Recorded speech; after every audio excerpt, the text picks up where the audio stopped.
Nothing. I got nothing. I still have stream brain. There's just nothing going on here. I can't stream brain function the reality of the world is always problematic. Were you streaming or something? No. No, you weren't, were you? No, I wasn't. That something was, happened. That never happened. No, it didn't. Nothing happened. What fever dream was this, John? Nothing. No fever dream. It's fine. Dear listener, I think if you believe something that may or may not have happened, maybe you are sleeping and you are not awake in the correct dream you were in. It's going to be a good 75% of our audience who are like, what the fuck are they talking about? What is this bit? Look, it's big news in our life. Yeah, it's the most interesting thing that happened for a long while. I don't know, that sound kerfuffle at the start of the podcast was pretty cool. Oh my god. We were spending like an hour trying to get the sound to work because it wouldn't work. But then we hit a button that we don't know what the button did, and the button fixed it. Yeah, thanks, button. Thanks, button.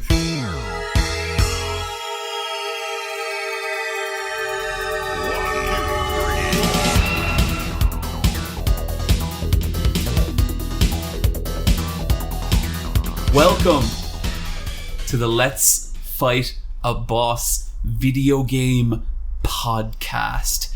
I am sitting here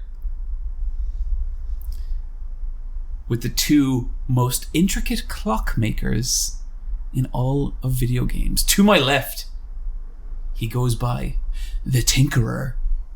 It's Copperfingers. It's Bryan.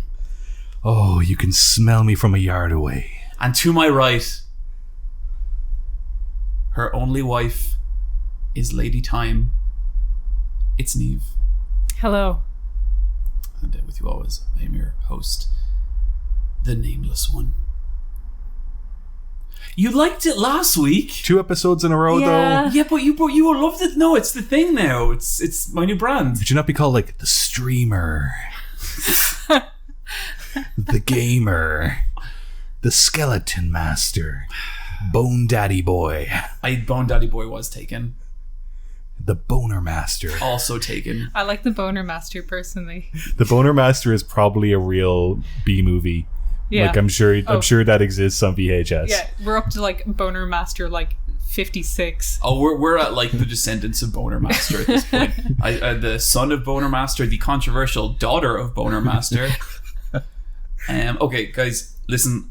That's enough jokes. There's something I really want to talk about, and that the podcast hit a huge milestone recently, and this is something that we've all kind of been looking to at various points, and I think it's something we've really had to grind on, and something we've really had to just keep at and just keep kind of hoping it would happen. And I think like the closer it got, like the more in disbelief the three of us got about it. Would you say so? Oh yeah, for sure. We have been officially signed by Mixlr. We are just beyond ecstatic about it. Me personally, I cannot wait to get some of that fucking Mixlr money. Like, I'm so excited.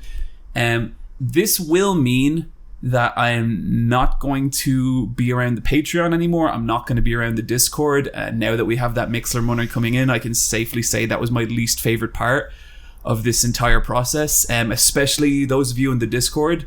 I've never kept this a secret, but you are my least favorite of our fans, and I'm sick of the insults. I'm sick of the memes, and so long, you fucking losers. I'm a Mixlr guy now. The potential is infinite. Yeah, totally. So we're just all super excited. Niamh, how you feeling about being a Mixlr partner? I was kind of nervous writing my name on the dotted line, but seeing both of you guys do it with me, like, I think we've made a good decision. I'm so glad we wrote our names in blood. Yeah, no, it's great. And all we got to do is a couple of streams, and that money's going to start rolling in. And just, we've been at this hustle for 5 years, and just finally, like, one gigantic payoff. This shitty grind is finally paying off. Finally, yeah, Jesus Christ. Anyway, we starting with the news then. Well, I actually checked the docket earlier. I don't think there's anything. Bryan, Yes. why don't you tell us about Artemis Fowl, the most anticipated movie of the year? Almost 20 years ago, there was a children's book called Artemis Fowl, published in 2001.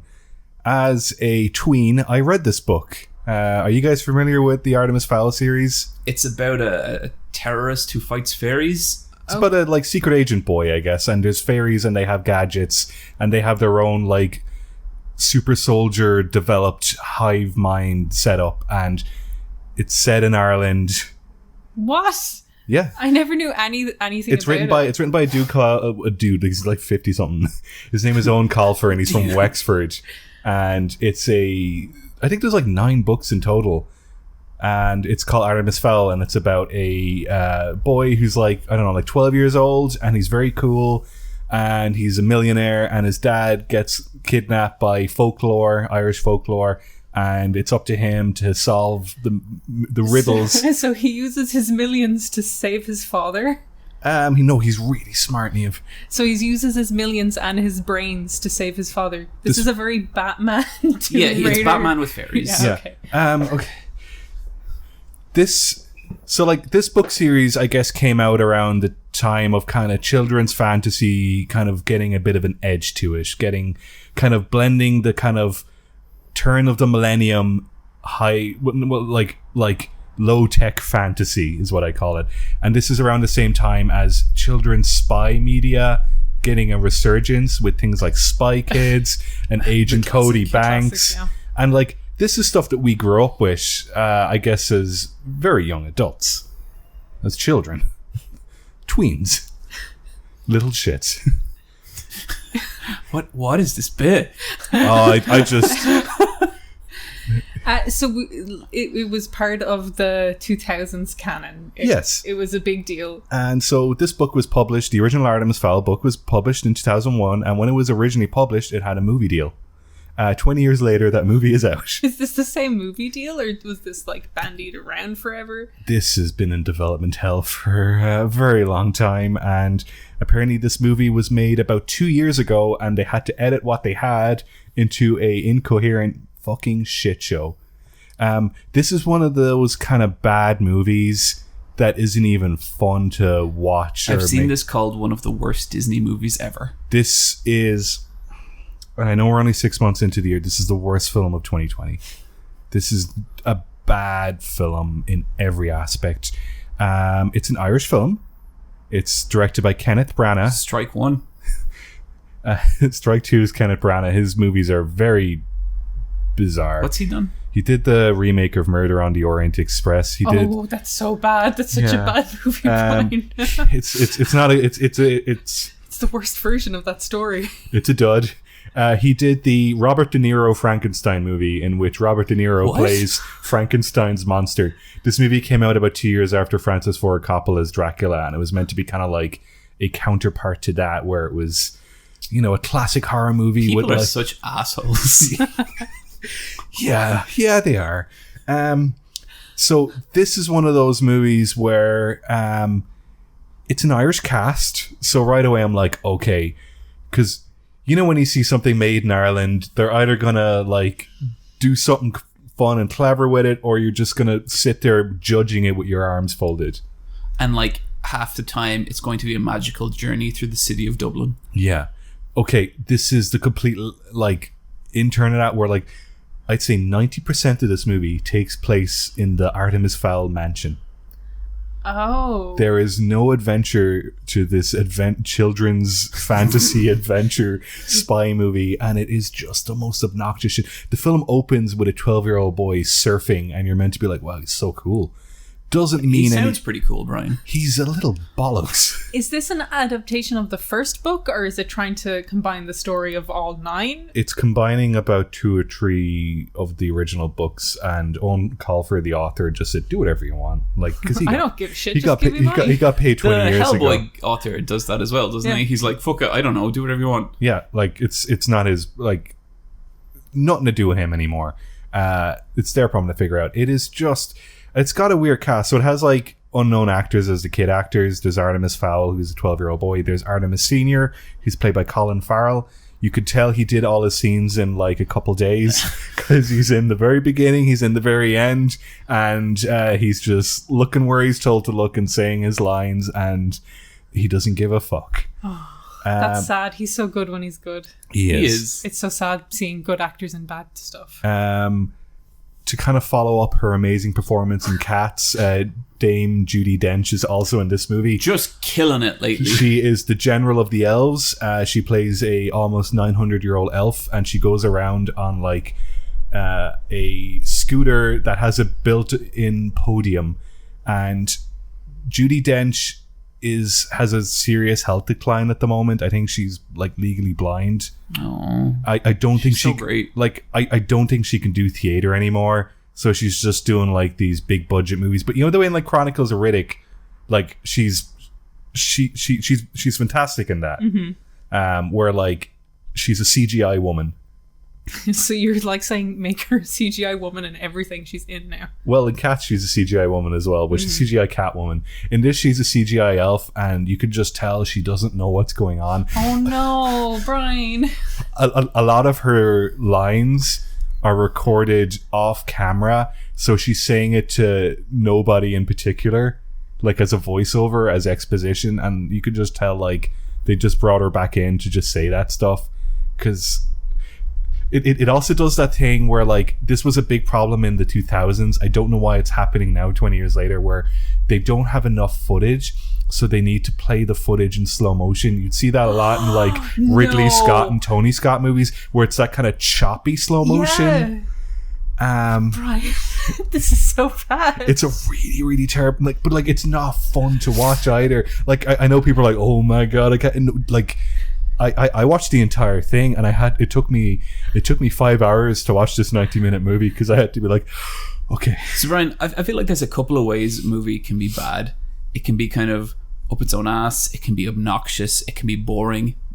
Oh yeah, it's all those three things. things. Okay, oh yeah, absolutely. The trifecta, the golden triangle. A complete lack of world building. The narrator of the movie is played by Josh Gad, who's doing pretty well for himself these days.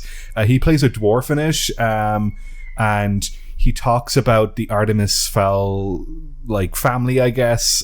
He doesn't meet Artemis and his family until the last 30 minutes of the movie, and at that point they've kind of set up the like ragtag group of characters, which consists of Artemis Fowl, a 12-year-old boy who's in a like spy tuxedo suit outfit, his bodyguard who's wearing the exact same outfit as him, who's played by Zarazan Daxis from the second season of Game of Thrones. He's the big black guy, but they have given him light blue contact lenses, and his hair is bleached so he looks like Cisco. And sure. And he's his butler / bodyguard / sword training guidance. I wish I had someone like that. You need to be a millionaire child. Yeah. Okay. He's basically like Morpheus if he was a butler. It's real bad. Then there's his daughter, who's a girl who doesn't do anything except makes food for people. There's an elf, and she's almost 100 years old, but she's played by a child actor of a similar age to Artemis. Oh yeah, and they have that trick in anime. Yeah, and so it's kind of hinted that, you know, they really, like, they're friends and they relate to each other a lot. Could some, you know... Is that... I'm not finishing the rest of that sentence. She's like an agent or something, is she? She is, yeah. Okay, because, yeah, I saw people getting real mad because, like, in the book, it's real, like, they're enemies for a long time and they slowly become allies. But then one of the first shots in the trailer was them two shaking hands and being like, hello, I'm your new ally. Yes, that happens. Also, with elves, you have to invite them into your house like vampires. That's such bullshit. What- Take that out of your story. What are your guys' like opinions on elves? I like Legolas looking elves. Like, to me, that's an elf. Yeah, I like the haughty elves. Yeah. Like just a really sexy blonde man. Yeah. Wouldn't be my favorite fantasy. See, I always have trouble like getting excited about elves. See, for me, I'm hyped about orcs and goblins and no, trolls. you know, the older I get, the more appealing I find goblins. Yeah. Just mad little bastards. Yeah. So there's a troll in this, and it just looks like the troll from the first Harry Potter movie that came out like 20 years ago. There's so much of this that just like it feels like a relic of the past. Yeah. And now it's finally out. and it's out in Disney Plus, and it's just been sent there to die. What else happens in this movie? Okay, so Josh Gad plays a dwarf in it, and what they do with the dwarfs is that they can unhinge their mouths and they can like gobble up stuff and like bury underground that way. Wait, no, hang on. Wait, what did you just... like a little gerbil, but a man. Yeah. Okay, but how does that facilitate burying? Like he's like chomping through. I guess he's like a Wario. So he's using he chews through the earth as well Yes. as But Brian, this is a live action movie. Yeah, but it's CGI. Okay, How does this look? Are the dwarfs CGI? No, it's a man in a costume with Okay, so CGI real attached to people him. unhinge their jaws and like the end of Taking of Deborah Logan. Yeah. Wow. This movie has a budget of $125 million. Like this is a movie. This is a Hollywood picture. And there's a scene where like he's burrowing into the ground, and he has like a high metabolism as he like chomps through. So you see like fart gas coming out his butt. It's a children's movie. I'd love to be like the team of CG artists, and they get told, guess what you're working on for the next 3 weeks. I really, really want to meet the kid whose favorite movie this is, just to be like, why? I mean, I can remember watching the Super Mario Brothers movie when I was little and being like, that's the best movie I've ever seen. Okay, but see, like the thing with Super Mario Brothers movie is like there's some really embarrassing charm to that. With this, it's just embarrassing. It's just like soulless. Like this film is a broken, bad piece of poo. Heard it here. Damning language from Bryan there. Put that on Letterboxd. I wouldn't recommend this movie to anyone. I never want to watch this movie again, and I hope it just gets forgotten about. And the bad guy of this movie is a character with their hood up, and they're shown for about 3 minutes. They've kidnapped Artemis Fowl Sr., and at the end, the bad guy gets the plot device, MacGuffin, that they always wanted, and Artemis Fowl's like, we'll meet again. And they won't, because they're not making a sequel to this shit. Nothing is resolved. Well. Yeah, Landy. You're right. Oh, I'm going to have to replay that piece of shit again one day, and I don't want to play it again. And I have to. It's your favorite game. My favorite game. Anyway, that's enough about terrible films. Guys, let's talk about Insidious 3. Brian, you've seen this movie. Yes, I have, and I couldn't tell you. I can't remember. You probably, in that case, you probably have, because that is the exact description. I can feel pieces of this movie crumbling from my consciousness, and I think I have just enough left of it to talk about it. But I have a lot of respect for Insidious 1. I think there's a lot of very creative, clever scares in that film. I love how it looks. I think they do a lot of cool camera tricks. I think there's a lot of interesting timing shit.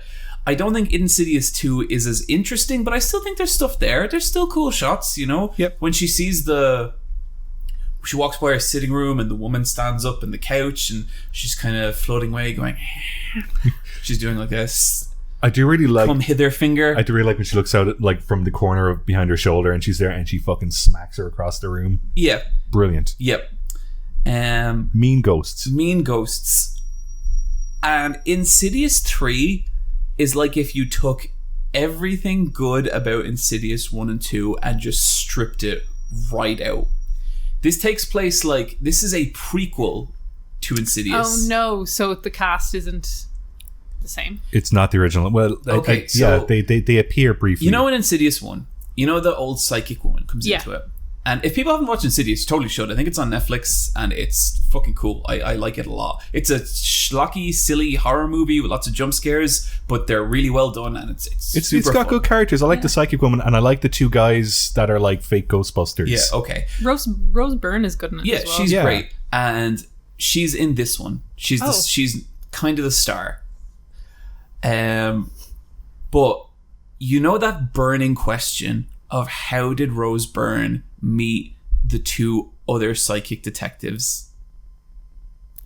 Yep, the burning question. Yeah, you know how we've all just been fucking losing sleep over that question, and we just How? I need that world building. And why are they wearing shirts and ties? Well, guys, all that gets answered in Insidious 3. Such a relief. Yes, such a relief. So basically, it's this young girl. She's like a teenager, and she's the well-to-do young girl from films. You know,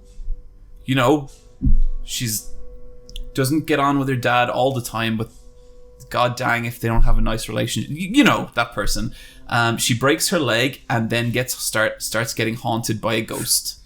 And she's bedridden with a leg cast, isn't Yeah. it? Yeah. I'd really say there was a fracture between both worlds of the living and dead in her cast because she broke her leg. A fracture. Thank you, Niamh. Let's just give her another couple of minutes to just kind of run with this one. Go for it, Niamh. That's it. That's all Niamh had. So that was Niamh's joke, everyone. Yeah, that was Niamh's joke. What do you say about the joke in hindsight, Niamh? I regret it. Yeah. Yeah. It was so condemning. Yeah. I think we can stay with this another little... No, it's okay. You can continue on. I Niamh- apologize for interrupting. Do you have any other jokes, Niamh? Niamh, give us another joke. No. People really need to be cheered up right now. Yeah, come on. Could you just... Just the first thing that comes to Could you mind. make everyone smile? Yeah, go for it. Look, if something comes out, it comes out. I can't rush my comedic brain and timing. I didn't like that one as much as the first one. Oh my god, John. Well, no, I do like if something comes out, because that could be like, what does that mean? Yeah, you think that was like an innuendo? Actually, you know what? Let's ask Niamh. Niamh, was there like innuendo in that last one, or was that just a kind of more like absurdist piece of comedy? Is it something kind of physical that came out of you? It's more absurdist. Interesting. Yeah. So it's not something we could smell or experience. Bryan, what the hell? So Insidious 3. So I kind of have a problem with some kind of ghost stories where like it always really bothers me when ghosts start getting like physical with people and like throwing them around. Bryan, do you need to revisit the comedy section? Bryan's just like melting down in his chair. He can't handle it. It looks like it was a pretty funny joke. Bryan, are you... Oh my god, are you spitting up your water? Just tried to drink some water, but it wouldn't drink it It's back. really hot. Trying to stay hydrated, and instead I'm getting dehydrated because the salt, she's a spinning. Nothing. Oh. If there wasn't a smell before, there is now. If there wasn't a smell before, there is now. Sorry, John, you were talking about ghosts. I'm trying to, yeah. It bothers me when like ghosts show up and start like either like throwing people around or telekinetically pushing people around. The exception being the Insidious 2 ghost punch, which is objectively great. It's a strong ghost. Yeah. Yeah, really strong ghost. But what if all ghosts could be defeated with strength? Because there is no less than 3 scenes. There's one scene in this movie where Rose Byrne, I shit you not, headbutts a ghost and throws it across a room. That's kind of great, John. You're telling me this is bad? This sounds good. It is great in terms of it's silly and stupid, but in terms of like being a good ghost story, which I think the other 2 Insidiouses were, it's just... I feel like if ghosts can be physical, why are they even ghosts? Why not just use fucking vampires or monsters or something? Demons? I don't know. And I think like a lot of the power of a ghost is like, you know, the ability to haunt. Like it's the ability to creep you out, less so than its ability to like fucking body slam you through a table. And this movie is so full of that. I always think there's the thing in ghost movies where like you can tell when like they run out of ideas when ghosts just start fucking people around. And this is like nearly instantly in that. And it's all so tired. And Rose Byrne's great, but she's so done in this movie. Like, it's obscene. Is Patrick Wilson in this one? I can't remember. You know the way Patrick Wilson is in all the horror movies from like James Wan and Blumhouse and stuff like that. I don't think he is. No, like it's a different family and stuff. And like the family dynamic in it is really gets kind of lost. Like I was thinking, do you know what's one of the scenes from Insidious 1 that really fucking freaks me out? You know, and it's not even a ghost thing. You know when Patrick Wilson is like staying late in his class because he doesn't want to go home to his haunted fucking family. I think there's something really like sad and scary about that, because it's like shit's that bad that this fucking cowardly ass guy doesn't even want to go home to his own family. And that's kind of interesting. That's kind of cool.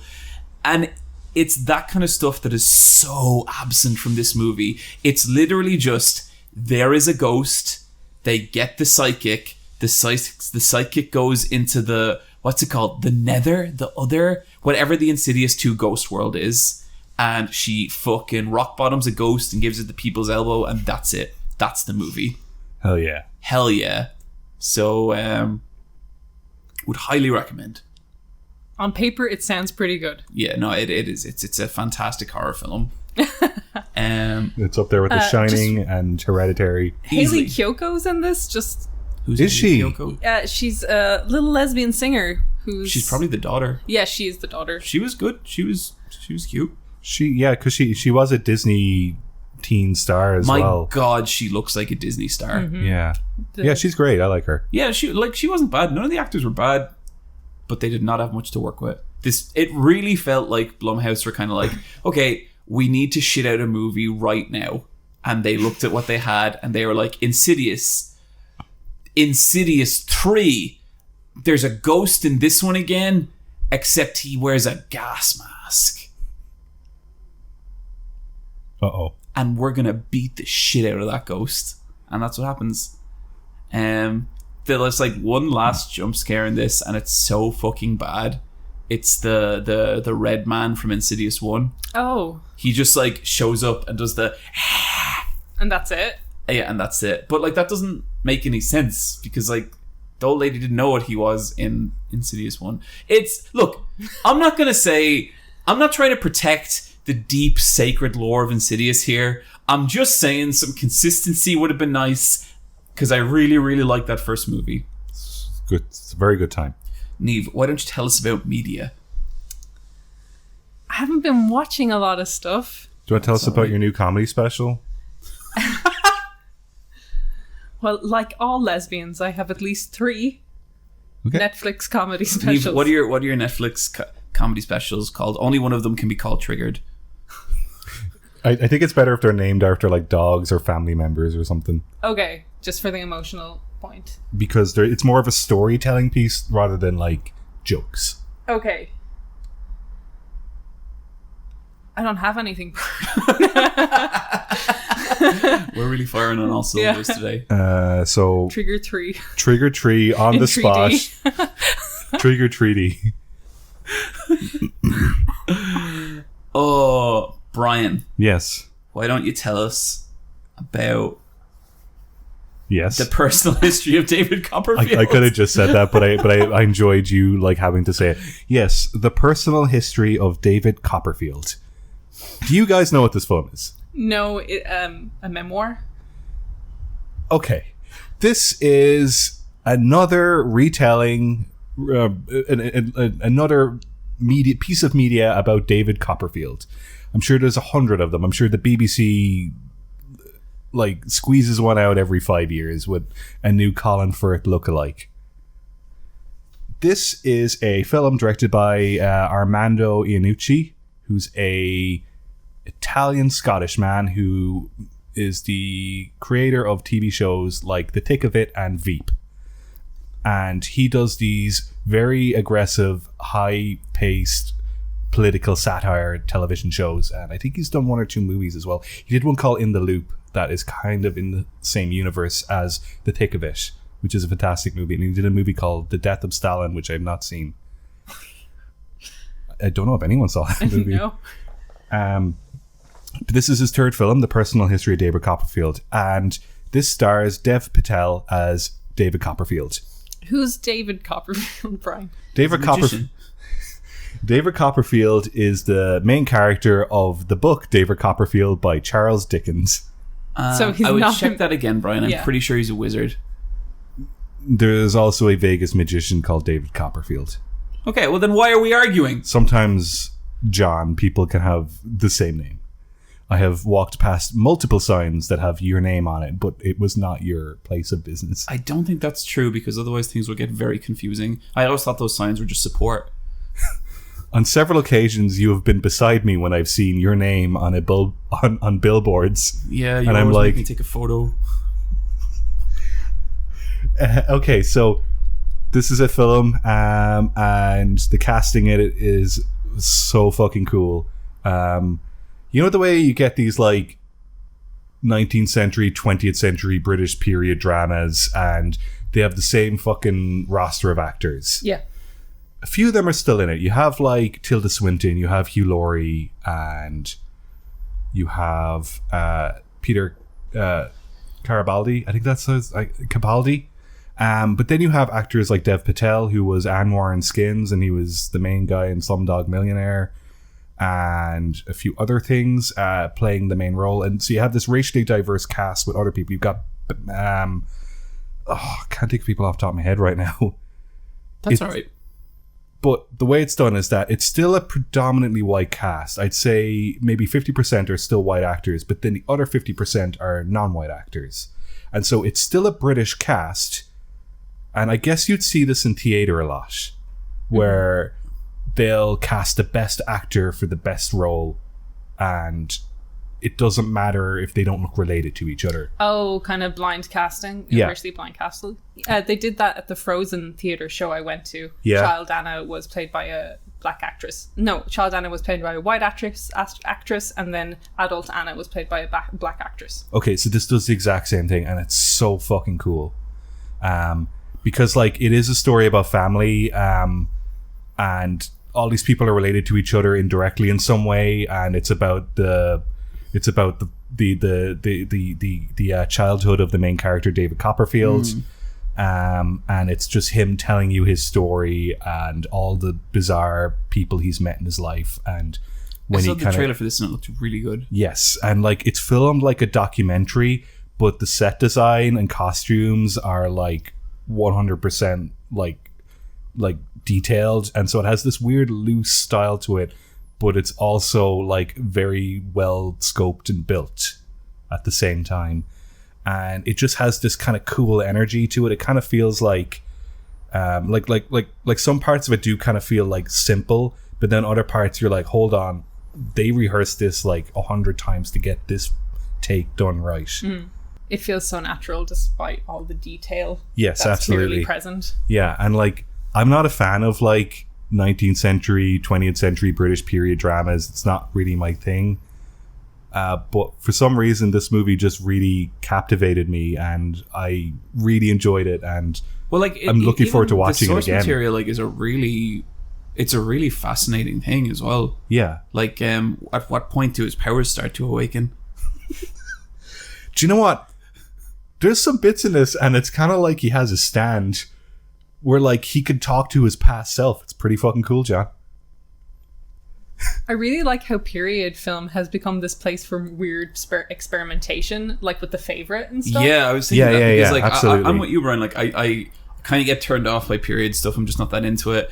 And The Favourite is one of my favorite movies of the last couple of years. Like it's so fucking for sure. great.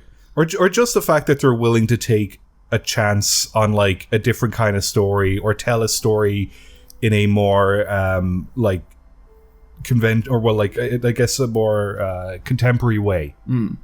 Like, you know, the way you had Gentleman Jack last year, and that like that probably wouldn't have been made 10 years ago, or they wouldn't have given it like the attention it deserved.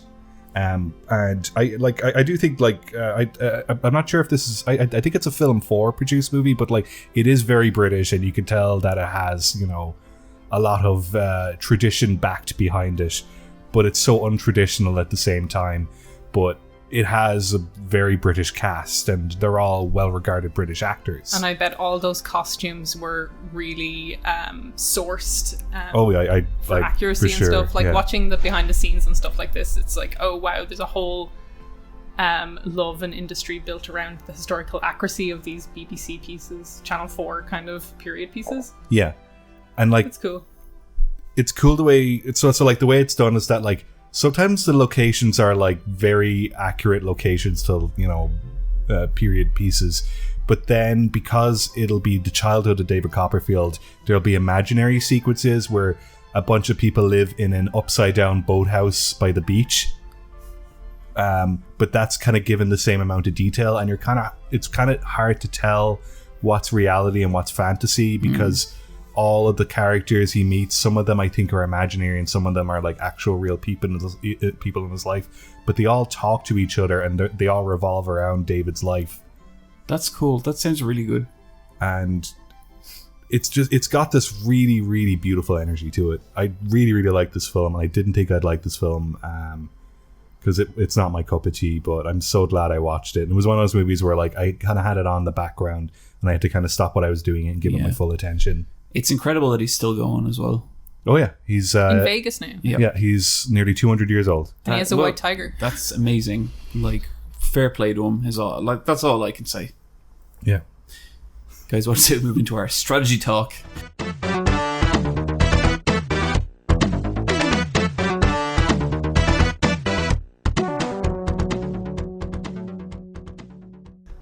Oh, guys, it's warm. It's so warm, and like not even really that sunny, just warm. It's really muggy. Yeah, it is. Oh, it's like God. a microwave. It's there's no air. There's no wind. And we have windows open and everything, but like it barely helps because the outside's just as bad. My hands are so clammy. They're so clammy.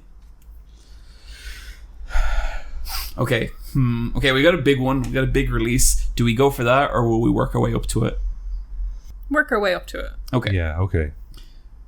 Brian. Yes. Why don't you tell me about virtual Wario Land? You've been on a Wario Land kick. Yeah, I have. So, virtual Wario Land is the second Wario Land game. The third Wario Land game is Wario Land 2. I love it when that happens. Yeah, Virtual Wario Land is on the Virtual Boy. It was the kind of flagship platformer title for a console that only had a 1-year life cycle. And what is it? 9 games? 7 games? I think it's 17. And I own 5 of them, I think. Nice. They're not good games. Brian, what's the best Virtual Boy game? Virtual Wario Land. That's the only good game. That, maybe a little bit of Water Worlds, but... Kevin Costner's Water Worlds. So appropriate. Had a film tie-in game on the Virtual Boy in which you steer a shitty little boat. I'm playing a ROM of this. I do own a Virtual Boy and I own Virtual Wario Land, but it is a strain on the fucking eyes to play this game, and I wanted to play a ROM of it because I heard that if you beat the game in under 2 hours, you get a special ending, and I needed to use a few save states and kind of have a perfect run, even though I didn't, if that makes sense. I've done it. I used to do that all the time when I was little. I'd beat Donkey Kong in like 40 minutes and then be like, I'm the greatest gamer ever. Well, as the second greatest gamer ever, yeah, I beat Virtual Wario Land in 1 hour and 15 minutes, which is a personal best. Did you get the secret ending? I did. He flies away in a magical carpet with all his treasure, and there's a Playboy bunny there for some reason, which I didn't really like. What? Because that does not fit my headcanon of Wario. Yeah, Wario never struck me as like someone who was like into titties.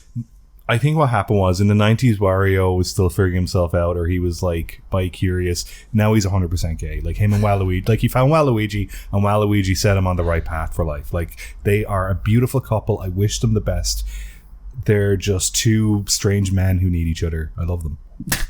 Two strange men who need each other. Just really gross dudes who probably make awful noises. They are my favorite video game couple. I love Wario so much. It's so weird to see him be like a horn dog, though. Yeah, that really... For as mischievous as that character is, that does not feel right. Did this have a different developer, or was it just the time it was made? It was made in 1995. Okay. Yeah. So this is a cool game. It plays at 60 frames per second, and it's in like 16:9 aspect ratio.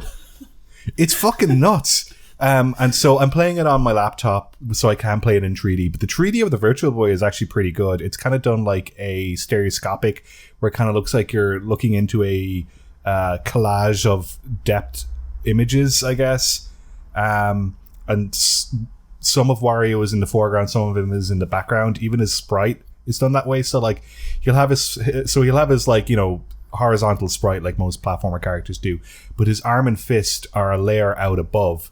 So they'll kind of shimmer and swing, and they'll have a bit of overlay to it. And so you just have this kind of pixel blending on top. It's so nice. That's cool. The music for the game is amazing as well, but it's a very linear platformer in which Wario is in an airplane, he falls down into an underground pit, and he has to kind of work his way up through each floor and get treasure along the way. And you can do a good run, or you know, you could do a bad run, a medium run, or a good run, I guess. And the way I'm playing the Wario games, I have to 100% those games, because otherwise Wario's not going to be happy. Bryan, who do you like better, Wario or Kirby? I like Kirby more. Don't make him choose, though. I feel like they're kind of like the two sides of Bryan. Yeah, for sure. To a lesser extent, there's Donkey Kong, but that's only when there's a party. I haven't been playing a whole lot. I've been playing more of AI, the Somnium files, and still really, really enjoying that game. It's kind of interesting the way it plays out, because like, remember I was telling you guys about how like it's a lot about like diving into people's subconscious and like fixing their damage or like exposing some truth or something. I figure the way it works is actually that a lot of those like files are like, or a lot of those sections are like split points in the story. So for example, you go in and you solve a girl of her mental trauma, and then the story proceeds with her now a like active character. Or you don't solve it and the story proceeds with her like kind of comatose. And it's pretty weird, but interesting. And I'm still having a really, really good time with it. It's starting to get real kooky, like the whole mystery and stuff, but to a point that I'm still like really engaged and really having a blast with it. I haven't had like a bunch of time to play stuff, but I have been playing a bit of that. And whenever I do, it's like, it's you know, the feeling of sitting down with a game you just really like, and it's just very enjoyable, and it's just that it's cool. Niamh, been super curious to hear about Umurangi Generations. This is a photography game set in a low poly. I actually watched a video of it this morning, and I was like, I want to play this fucking thing. It's really, really cool. That sounds really cool. Like, it's a low poly world, kind of dystopian world. It looks dope. It looks so good. What you get at the start of the game is a camera and a list of what to collect. So just kind of a objective list. Yes, there we go. So an objective list. Very hot, everybody. Yeah. It's real hard to talk with words. Oh my god. So we'll have stuff like 7 birds. So you'll need to take a photo which captures 7 birds in the photograph. And you'll get graded on the photograph's composition, like if it has more detail in it. And there's no such thing as a bad photo, but you might get a photo that has more stuff in it that of objectives that will get you more money. So you're kind of building up a pool of cash, and you're also going through these objectives, and you have a drop off at each of the level. The first level is this really like cool graffiti covered skate park with like 3 of your friends hanging out, and one of your other friends who's a penguin hanging out in the pool. And you just hop through the world. It's on Steam, so playing on PC. You move through the world, and with your camera, you just take photos and fulfill this list. There's these Portuguese man-of-war jellyfish around the map, and if you take a photo of them or capture them in your photo, you will lose points on your photo. It's just a little thing, just hanging out there. They got bad vibes. They might ruin your composition, so you have to rethink things just to make sure you don't get the tail of one of these jellyfish in there. And like, that's it. It has like this cool vibe of like Jet Set Radio or the first Tony Hawk. 100%. Where you're like going around the world and you're using like elevation to find and climb on like secret little passageways. I feel like this game has a real Dreamcast vibe to it. Totally. Yeah. The music design is super cool. The look of it is just chunky and cool. It just has the coolest vibe. You feel kind of cool playing it, not gonna lie. It's just like a real, just tightly focused visual experience, and how you interact with it is you capture how cool that looks and you take a photo of it. I haven't played this, but like the stuff I saw about it was so intriguing. Like, even just stuff like it's a photography game, but they take into stuff like the depth of field. So you can like control the depth of field. You can get different lenses that do different things. And like then you can take your photos and like Photoshop them and raise the bloom and the contrast, and it just seems so cool. Is the game in third person or in first person? First person. It's all in first person. So yeah, what you see is your camera, and you have like a shot of you changing the lenses depending on what lens you're using. Okay. And is the world on like a clockwork path, or? You're just given a map, and you start with 1, and then the objective list is there. And once you achieve the objective list, you can move on to the second map. And as you unlock maps, kind of more of a narrative unlocks with it. You kind of see how messed up this place. It starts off in a nice skate park with your friends, and by the end of it, there's military, and there's just a fucked up dystopian world, and it kind of keeps progressing that way. There is a time limit, but that's just for bonuses. So it's kind of... to progress, it's to take these photos, but things can be really hidden throughout the world. Yeah. Like one of them might be take a photo of duct tape, so you have to search the map for duct tape. And some of them might be a way wider thing, like take a photo of a mountain that you can see straight away. Are the missions like timed at all, or is it just... The time is just for a bonus, so they aren't timed. You can take it at your leisure. I've been really slow because I've just been enjoying the photography part of it, let alone than just moving on the levels. Yeah, yeah. For me, I wouldn't want to be rushed with that stuff. Yeah. Mm-hmm. And they don't rush you, which is cool. What's the like? Is the movement kind of simple, or? It's very simple. Okay. Like, yeah, it's very simple. It feels like an old-fashioned first-person shooter. Yeah. Okay. Yeah. I am for sure gonna put hands on this game by the end of the year. Mm-hmm. You're playing it on Steam. Yeah. And I think they are currently porting it to Switch. I don't know when it's out on Switch. Interesting. Sounds like a great Switch game. Yeah, I'm really excited to play it. I think it looks so cool. Niamh, that sounds great. Yeah, coolest vibe of a game I've played in a very long time. Best vibe. That's our new category for Game of the Year. Oh, it's Tor High Heels who did the music for it, by the way. It is, yeah. So that's cool. Yeah, Tor High Heels fucking rules. He's so funny.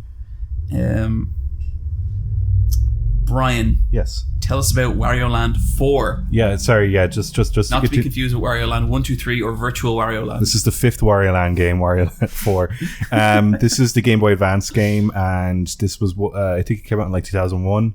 So we're coming up to the 20-year anniversary of this game. I still have the original cartridge of it. I love this game. I'm replaying this one as well. I'm about halfway through it and going to 100% it as well. The sprite animation in this game is so fucking beautiful.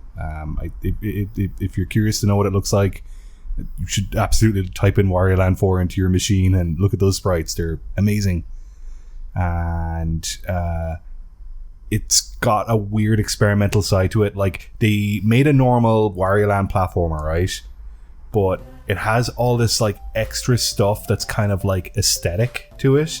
So you can collect these CDs in the game for each level, and if you collect every CD, you have them all in the sound room, in the sound test room part of the menu system overworld. But the CDs play the fucking weirdest music, and I think it's just like people in the dev staff got to make a weird song, and they're like something out of like a David Lynch movie. And they all have like the strangest names. I think one is called like the Avocado Song. One is called like Out Running Errands, and it just sounds like someone walking along with like loose change in their pocket, but they're using like MIDI files to like create the illusion of it. It's very good. That's really cool. And it has a bunch of mini games that don't really have any context to them, but I kind of get the feeling that they were like a early prototype of the WarioWare micro games, where it's just this like mishmash of sprites and they don't really have any connection to each other, but that's kind of the comedy of it. Yeah. It really has the look of like a lot of my favorite Super Nintendo games. Like, I feel like there's an element of nearly like Goemon in it. Oh yeah, for sure. Yeah, it just has these really tight, cute sprite designs, but also has room to explore and experiment too within that. Because I guess like at that point, a platformer game was so like you know, so predictable and conventional, and that you knew what was expected of a game like that. Yeah. That they could go outside it a little bit and have these weird moments. Brian, what was the WarioWare game that came out on the The 3DS? No, it wasn't. Was it the Wii? There was some really weird platformer that came out. A Wario hand-drawn sprites. Oh, sir. The Wario Land platformer. That is called Shake Dimension, and that's on the Wii. I also own that game. What is that like? The animation is done by Production IG. It's very good. He has very good ass animation. There's a bit where he's like swinging his ass, and it's like incredibly detailed. That looks amazing. It's not the most fun to play. It's a bit sparse and empty. Right, yeah, because I've always looked at it and been like, man, that looks cool. It's a very, very fun game, except it has that like forced Wii motion built into it where like it's called Wario Shake Dimension or Wario Land Shake It, depending on the region. But you will grab a big bag of treasure and you will shake the Wiimote for coins to pop out, and then you have to like run around and pick up all the coins. You have to do that every single time. Mischief Makers was ahead of its time. Yeah. Bryan, that sounds really cool. Wario Land 4, that is. Yes.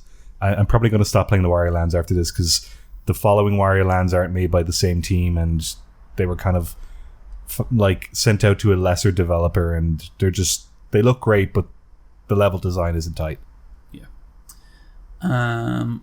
Bryan, you also beat One Piece Pirate Warriors 4. I did. Game of the year. Back to a 2020 game. I beat One Piece Pirate Warriors 4, and that game really opens up in the second half. Oh, great. Yeah, and this will definitely be one of my favorite games of this year, but it's still not as good as the third Pirate Warriors game. Yeah. I've played the first one, I've played the third one, I've played the fourth one. I've not played the second one. And I've played a couple of like favorite IP Muso games. Like I've played the Fire Emblem one as well. I've played a tiny bit of the Zelda one.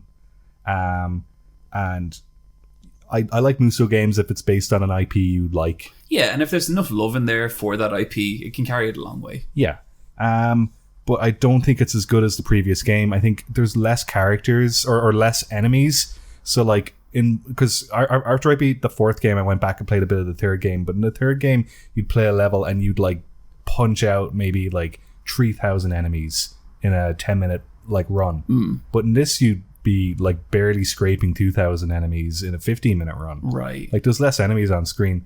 There are some improvements, like I really like the map designs, that they're all these weird twisted organic paths. It's not a grid anymore. You can destroy environments, which is cool. In the previous game, you couldn't destroy environments. And the scale of the enemies is kind of fun because in One Piece now there's a lot of giants or like semi-giants. So when you play as a giant character like Big Mom or Kaido, the camera really scales back and it's like a kaiju monster. You can play as Big Mom. Yeah. That's fucking cool. Like that stuff is amazing in the latter half because I think as soon as it catches up to the more recent arcs, like it really starts like being its own thing. Yeah. But I do kind of wish the game... I do wish the writing of the game or the way the game told the canon story of One Piece was that it started at the beginning of the time skip and did it that way. I don't think it needed any of the pre-time skip stuff because it skips over so much of it anyway. Yeah. That someone who doesn't know what One Piece isn't going to understand it. So I just think if you gave them the context of the characters at the age they are in the present timeline and ignored all the stuff from before or just made it like a thing you can read in the menu, I think that would have allowed the more recent stuff from the last decade to kind of get more attention. Yeah. So every time I talk to you at this game, you've been pretty like down on it. What is it about the second half that kind of turns you around? Luffy finally, so like you mainly play as Monkey D. Luffy, but I think his character moveset finally kind of catches up with where he is in the comics, and you can unlock his Gear 4th ability where he transforms into a Hindenburg like JCB tire. Yes, I would love to play as that. What? Yeah. Oh, Niamh, you should look up the design. It's just great. Because you know how... Ball? And so what I'm looking... Luffy... Gear 4th? Yeah, Luffy Gear 4. So you know how Luffy's made of rubber, and that's kind of like a very popular superhero power. Yeah. Oda ended up kind of going like, what is so dangerous about rubber? And you know the way you see those videos of like JCB tires with the tire pressure pushed up to the max, and how they're like explosively dangerous. Like Gear 4 Luffy is just that. Like he's just this hard black tire of like just this rubber solid mass, and he can turn himself into like an airzuka and like float around, and he has like the sound design and everything where he sounds like a basketball. Like they did a really cool thing in the anime where he kind of like bounces up and down. Yeah, Bound Man. And Niamh, what's your reaction to that? Yeah, he looks like a tire. Yeah. Not the design I expected for him, gotta say. But you know, as a kid, when you get hit in the face by a basketball, imagine that as like a shonen anime. So like that's real fun to play as, and I just think like the power levels in the current arc are at a completely different like scale to what was done previously. So once you kind of get into that territory, that's really cool that they're like capitalizing on that. Yeah, no, they are. And like it kind of catches up to the manga to where it was about less than 18 months ago. Cool. So like this game was pretty close to the source material as much as it could be within the development time. So I was fairly impressed. Like at the moment in the current arc, because that's a 100 chapter arc at least, they've had to kind of like make up an ending for it. But like it works. It does the job. Yeah. Cool. That's good. I'm glad that turned around, Bryan. Yeah, no, like it's a great game, but the problem is that like it's a great game that I've played in 2020. Yeah. Whereas before there would be so much other stuff taking up your time. Yes. I'm looking at like the second half of 2020 and I'm like, there's stuff I want to play. Yeah, there is. No More Heroes 3, Deadly Premonition 2, Cyberpunk. Like I'm into all those games. Yeah, I'm more optimistic about what's going to come out next. Yeah, totally. Niamh. Wait, I need to get water. Okay. So I have some bad news. I've played about 15 minutes of this game. Okay. I haven't fired a gun. I've rode a horse. I've accepted sandwiches. I think they were sandwiches. All seems fine. Don't know what everyone's so upset about. That's my take on Last of Us 2. That's everything. I'm so sorry. I've been busy. Niamh, how's Last of Us 2 going?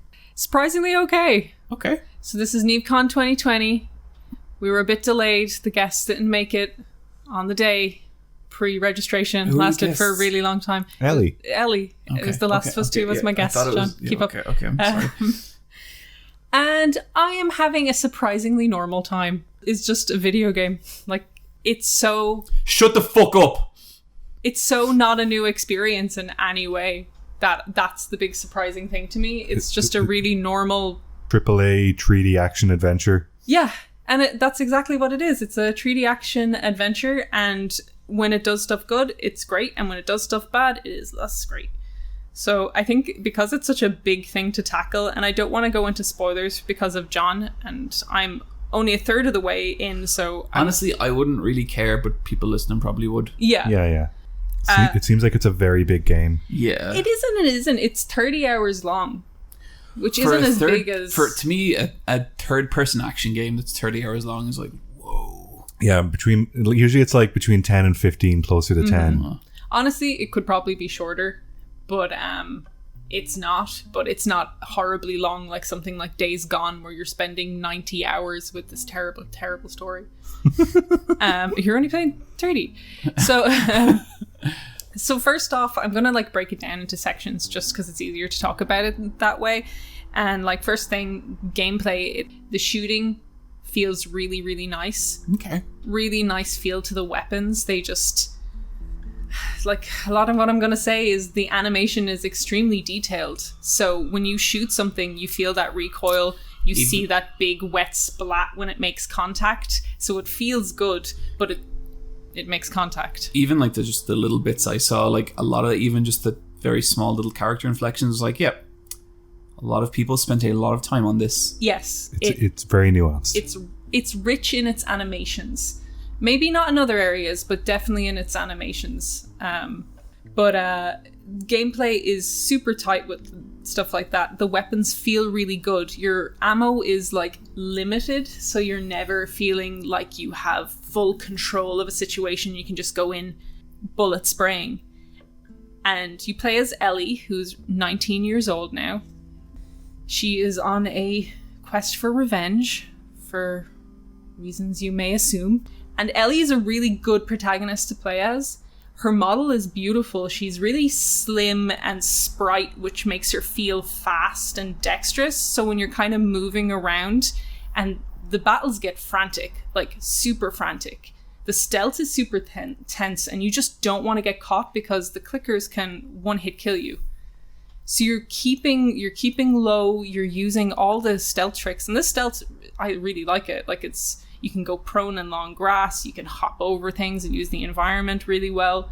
But if you mess up that stealth and it all goes to shit, it is so frantic and it is so intense and these things are coming at you so fast and it takes so long to reload a weapon. It's not an easy pop situation. It's this tense all or nothing fight for survival. You're running around the map, you're diving through windows, you're trying to survive. That sounds great. It is great. When it all goes together, it's great. I think we were on the same page at this, but I definitely, one of my problems with The Last of Us 1 was it kind of was just pop, a lot of it. Yeah. And it was a lot of cover-based shooting. Like you would walk into a open alley with a bunch of crates and you'd be like, okay, there's going to be 4 or 5 enemies here. My feeling with a lot of the encounters in Last of Us 1 was just I am wading through this combat encounter and eventually I'll get that last guy or that last Reaper and then I can watch the next cutscene. And it sounds awesome that like it's not that anymore. No, the gameplay... Like I'm sure it feels similar, but probably like... Oh, it totally has a similar vibe of Last of Us gameplay, but it's refined and also the environments you do it in are refined. It's still very segmented off. Like it feels cutscene, gameplay moment, traveling moment, puzzle moment, fight moment. Yeah. So it really feels like I'm in the arena where the fight will happen, but it's such an open space for you to use and the encounters are so AI dependent. So once you run into people with dogs, they can follow your scent trail. So you have to keep moving so they don't stick on you, which that's cool. Yeah, which constantly keeps Ellie moving through the environment. And you're going upstairs in houses, climbing out windows, going back into long grass, sneaking behind a van, letting you take out someone, going along again. Like you're making a play, you're making a plan. I'll hit this person with this, I'll hit this person with that. And when it goes to shit, it feels frantic and dangerous. And if you don't like how your run turned out, there's a quick restart, so you don't have to mess up, because stealth is nice to achieve. But I'm saying all this really positive stuff about the gameplay, but it really does have that segmented off feel to it. Like, This is where this goes. And because, as I'm going to talk about a little later, this is a story about violence and kind of the weight of violence. You can never stealth your way through these sections. Like, you know, at some point shit's going to kick off. At some point, it triggers off. You have to clear it. You always have to clear a space.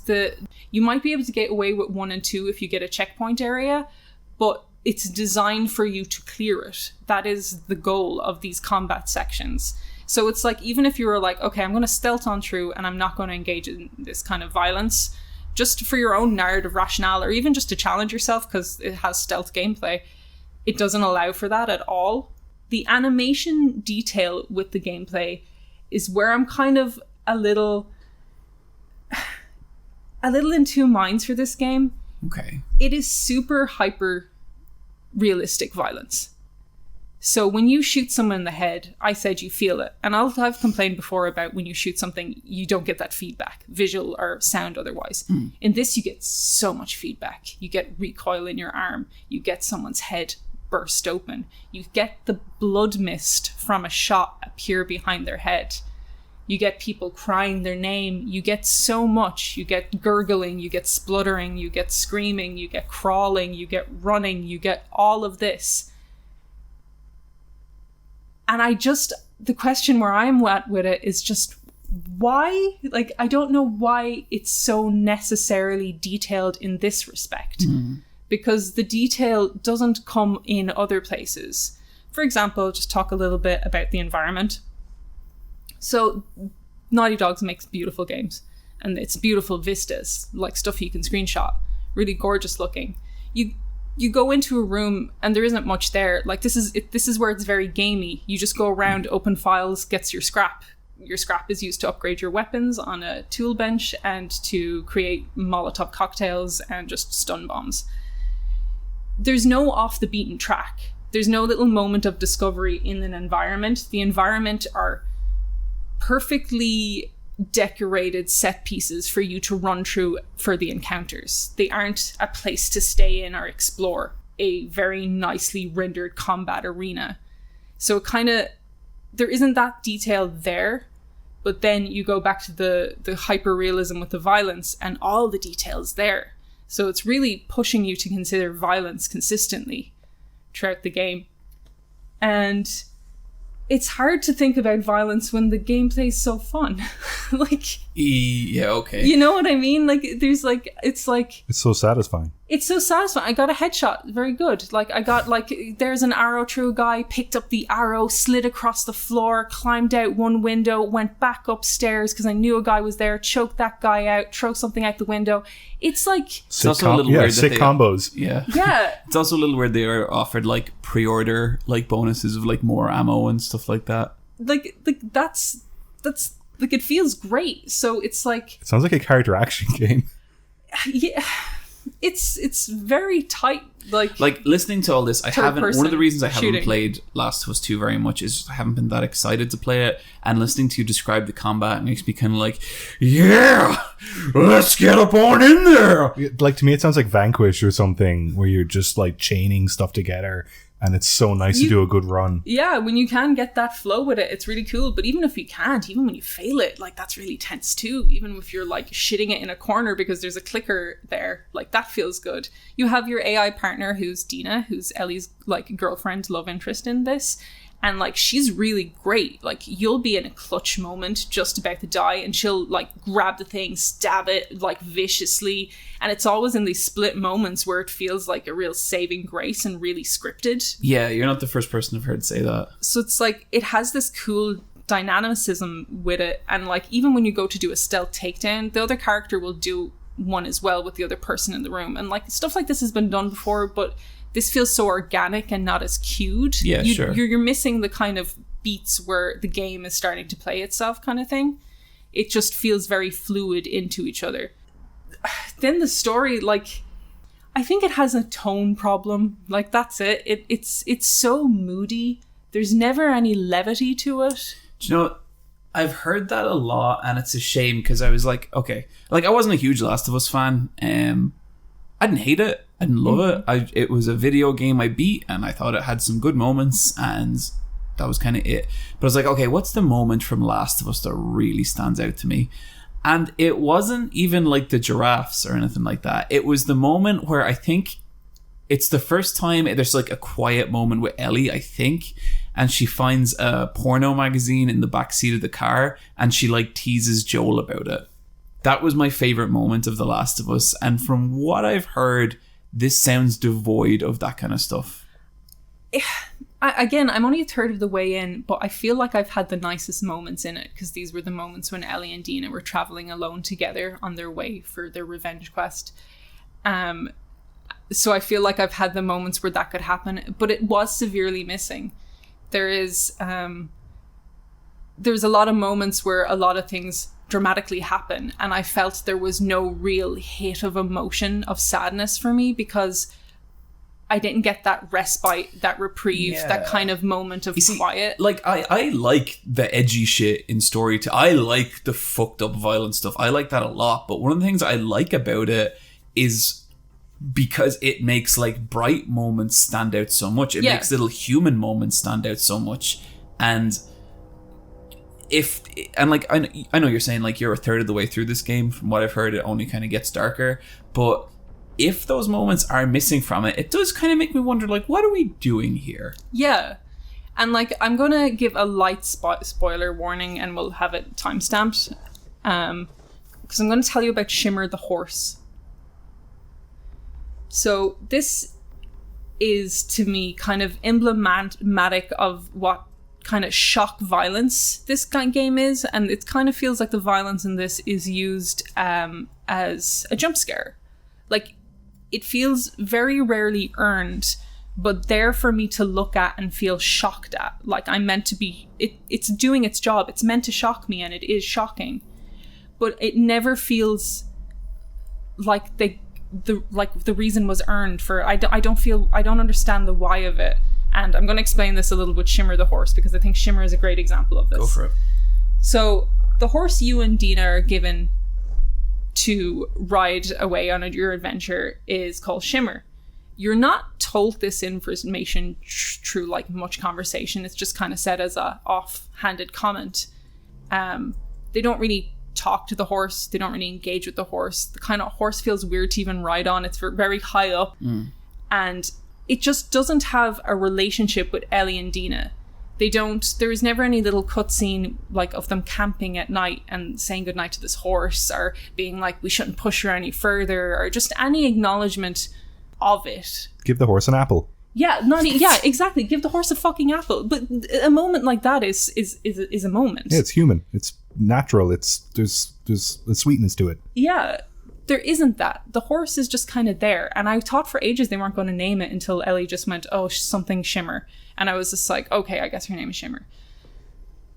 You're riding on this horse for, I'd say, the first 6 hours of the game. It gets you to your points where you're not bonding with it. It doesn't feel like Arthur's horse. It doesn't have a gameplay mechanic really involved in it, apart from getting you slightly faster to an area. And there's nothing there between you. So you get back on the horse. I get to a fence, like any other fence, and I hop over it, and the horse blows up. An explosion from underneath Shimmer launched Shimmer straight into the air, and Ellie and Dina right back off it. There was screaming, there was ringing in Ellie's ear sound effect, and the horse gets shot from the side. Ellie gets kicked in the face, cut to black, horse is dead. Why did the horse die? The horse died because it was no longer necessary for gameplay. They were moving me on from the horse part of the game into the part where there is no horse. Shimmer didn't get any characterization to make that brutal death in any way emotional. I was shocked that it happened, but I wasn't sad it happened. I wasn't like, oh no, Shimmer. I was just like, they blew up the horse, you know? Like, I can think of 2 very effective horse deaths in video games. Yeah. And like, you know, your horse it's your fucking companion. Yeah. And like in the 2 examples I'm thinking of, it's like it's not even through narrative, it's just you've spent so much time with this fucking creature. It's such a crux. It's true gameplay and narrative and these moments, and none of that was there. And I kept thinking, what's another way to kill Shimmer apart from just blowing her up because it's a shocking thing to do. You just blew the fucking horse up. And I was thinking about Ellie and Dina pushing Shimmer maybe down a river, and the terrain is obviously extremely dangerous. Oh, the fucking horse death from the Neverending Story. Exactly. Yeah. Oh. Shimmer breaks her leg, and Dina and Ellie need to put her out of her pain. Yeah, because she's useless to them at that point. That's fucking rough. But they also have to acknowledge that the reason she died and suffered is because they kept pushing her forward and wouldn't turn back. That would be thematic. That would be sad. That would be an earned emotion from me. Yep. It is not me just riding down the path, jumping over something, and then being exploded. Like, and I think there's that sense to a lot of these moments. Like, even, I won't go into it, but there is a death that everyone's talking about it. Mm-hmm. That feels like that too. It felt shocking for the sake of shocking, and not for the sake of a kind of an earned emotion.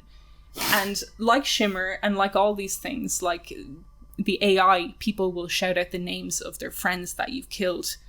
It's always Alan. There's a lot of Alans, or maybe one really popular Alan, but they're like, oh no, not Alan. And like, maybe it's just like one guy who looks like a lot of people. Maybe. And what you're not hearing is someone else being like, oh no, that wasn't. I know so many Alans. I've never known an Alan. Who? I'm not saying their surnames. Okay. You know, Alan. So this Alan, I killed him, and everyone's really sad about it. Not Alan. But it's like this thing where this is a little gameplay trick where the character shouts out a name. But I don't feel sad about Alan. I don't know Alan. I don't give a shit about Alan. It's just a trick. Like, it's just Shimmer. I don't feel sad about Shimmer. It's just a trick where the mere idea of the horse dying should be sad, and that should be enough. But it's not. I wasn't connected to it. I didn't bond to it. You just blew it up.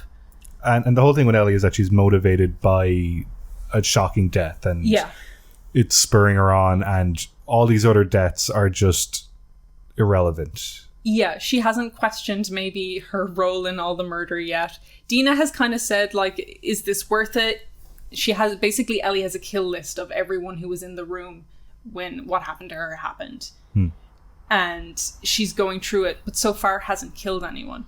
And Ellie's actually a really likable character in that way too, because there is a certain, like, she's 19 years old, so there is a certain bravado to her where she's just like, yeah, Dina, I would totally torture someone if it meant I got answers. And Dina's just like, oh, I don't think you would. And Ellie's like, no, Dina, I'm super sick like that. I would like totally like torture someone. And then when Ellie doesn't have to torture someone, you can kind of hear the relief in her. And she often talks about Joel and all the violence he's committed as if this is just kind of her way that she knows because that's what she's been taught. But then it's hard for that to work when I've like killed so many people. like it's hard for the story and the punchy gameplay. Like you can't try and make me feel bad about all this violence when all I'm doing is engaging with the violence because that's the tools you give me, and the tools are super fun because it's just a character action. Like, it's just a character shooter. Yeah. Yep, that makes total sense. It's an action survival horror in some ways. It's supposed to have that schlock to it, and yeah. What if in Resident Evil 4, Leon was like, what am I doing? the sins I've committed. And I love that because the characters are like, I really like Ellie and Dina just from the perspective of playing a game with a lesbian protagonist and having her relationship shown. Like, sometimes I find it unbelievable. Like, you know, like this is like plays Days Gone and I'd be like, oh, this would be better with lesbians. And it is. You do say that a lot, yes. It's just like something I've wanted being a fan of video games for in my entire life, is to play a game where that relationship is shown and real and it's the main character. And it is as shocking as I thought it would be to see, but it's also totally normal as well, and like not a huge deal, which is great. And it's just like, there, look, you can put us in your games. People still buy it. Yes, people still buy it. It sells gangbusters. And like, it's a pity that it's this violent, where it's also the game where we have to have conversations about like how violence is expressed in this medium. And like, I don't mind violence. Like, horror is my favorite genre and stuff. Mm-hmm. Like, I'm playing Resident Evil 7 as well, and that's like so gory. Like, you can get your leg cut off and you put it in your inventory and then attach it with some goo later on. Yeah. And like, it's gory. I forgot about that. I love that goo. It's super serious and wants you to take it super serious, but then you're just turning on generators and getting door codes and just blasting shit and throwing Molotov cocktails. Like, it's not the conversation this game can have. It really isn't. And so at the end of it, I'm left with a really fun, enjoyable game to play that, with its use of violence, I think kind of is at odds at what it's trying to communicate. So it just seems silly and shallow, but I'm having fun. I mean, I think that's all really fair. I think that's a really interesting breakdown of that game, Niamh. Yeah, I really wish it wasn't so bad taste cinema exploitation stuff. And it isn't, because the more you like shoot shit, because this game, as we said, is 30 hours, you clear out a lot of stuff. The stabbing in the neck, there's choking a person for that, like, and it's such detail shit. It's so annoying. Like, you get a chokehold in this, and it's just those few seconds longer than any other chokehold is in a video game. You know, for the realism in the zombie game. But that starts to melt away after a while because you do it so much. Yeah. So now I'm just getting better and better at killing and better at not caring. And if that was what it was trying to say, is like, through our fun gameplay, even you will be blind to the brutality. Well, I don't think they're saying that, and I don't think it's working. Why? It's been really interesting watching the conversation around that game kind of take off, especially since that like infamous tweet came out, the Schindler's List of video games. Oh God. At this point, I just feel fucking bad for the guy who said it. That's him. He's immortalized as having one of the worst takes of all time. Yeah, just a bad choice of words. And like, you know, I kind of get it, because like when I started writing shit, one way you could make something seem good was to put it above everything else by comparing it to another medium, or by putting everything else in that medium down. I'm sure I've done both those things multiple times in my first couple of videos, and I read that tweet and I was like, oh no, and he got ridiculed. Have you seen Neil Druckmann? Yeah. He's the creative director of this game, isn't he? Dude, get off Twitter. He's really having his David Cage moment with this game. Yes, he is. So he's having a meltdown? Like, he's really positioning himself as the author of this piece. And then his behavior online to some of the criticisms. Especially his interaction with Jason Schreier. Yeah.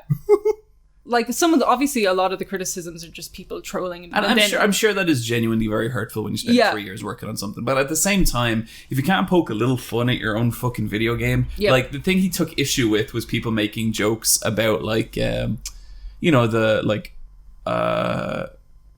Vanquish is the Sophie's choice of video games, stuff like that. And he got mad about that, and he had an exchange with Jason Schreier, and he was saying that, like, we can all do better in terms of criticism. And it's like, it's fucking Twitter, dude. Yeah, like, it's a joke. Twitter sucks, but the one thing you cannot do is ask Twitter to be better. That's not what it is. That's not what it's there for.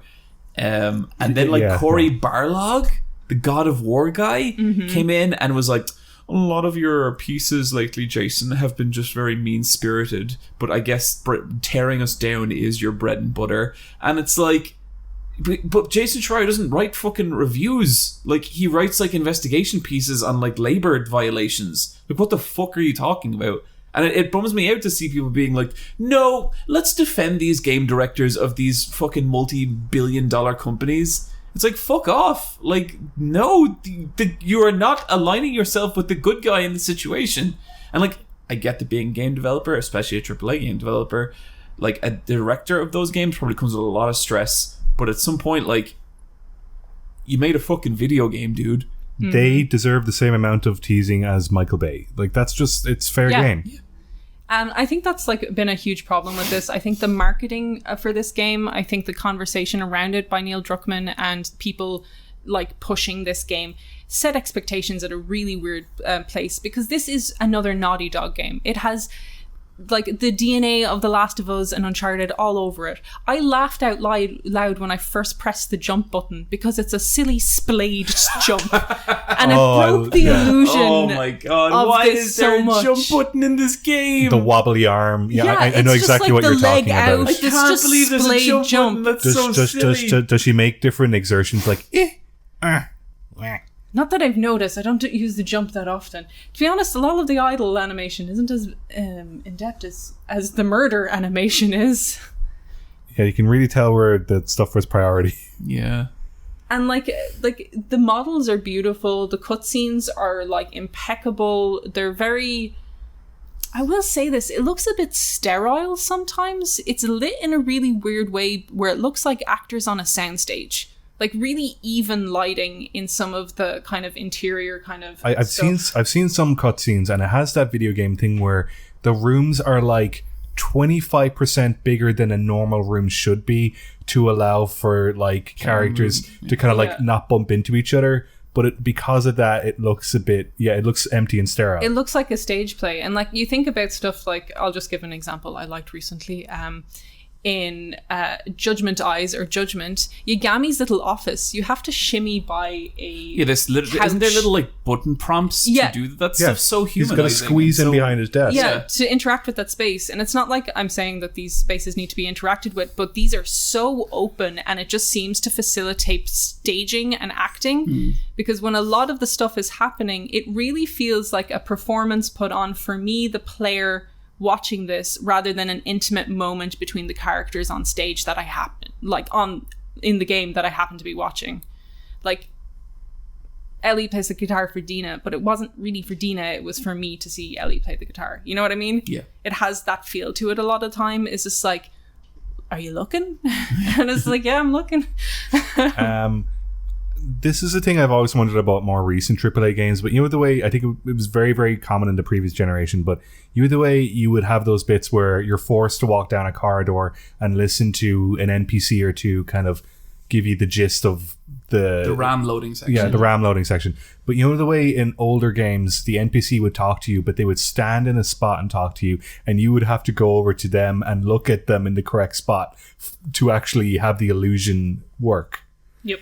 in this game, does it do a thing because it's a AAA game? Is it sophisticated enough that you can stand in different parts of the set and the character will turn their head and talk? Yes, the character follows you around. It does look a little weird sometimes because they always stay behind you, even though you're following them. Yeah, like, well, it never even says like follow me. Sometimes when they do the follow me stuff, they will do the action like uncover a like pathway or something in front of you. Yeah. But when they're just moving with you throughout the world, they're usually behind you, and you turn around and they're kind of like hands to their back, like they aren't really doing anything interesting. So it's a little silly sometimes.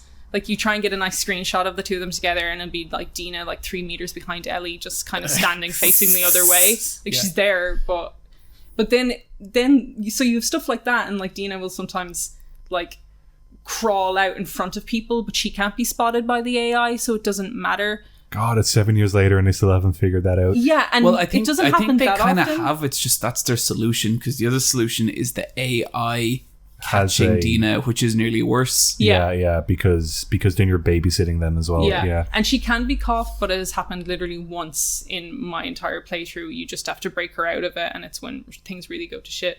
But then when she's useful in combat, she's a really good AI partner. Like she's, as I said, making saving throws all around the place. So it's this kind of mix of, oh, that's very video gamey, and oh, that's really impressively like detailed, and that animation's so aggressively punchy. Like it's a real mixed bag of an experience, but ultimately a fun game that I'm looking forward to seeing where the story goes. I know there's a lot of conversation about the trans character Lev, and just to see what happens with Ellie and Dina, so I can talk more about the story there. I don't want to mention it until I've seen it and have the context for it. Well, my curiosity is piqued about it, which it was not before. I will definitely have played at least a bit of it by the next podcast, so we can kind of talk about it more then. But I guess that's your kind of front of the back of the box quote. A great laugh. A fun time. Mad jumping animation. Yeah, mad jumping animation is... It's got me going.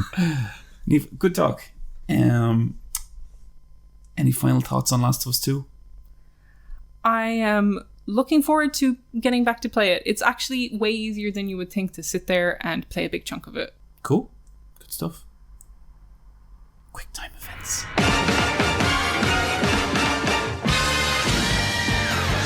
I guess first one,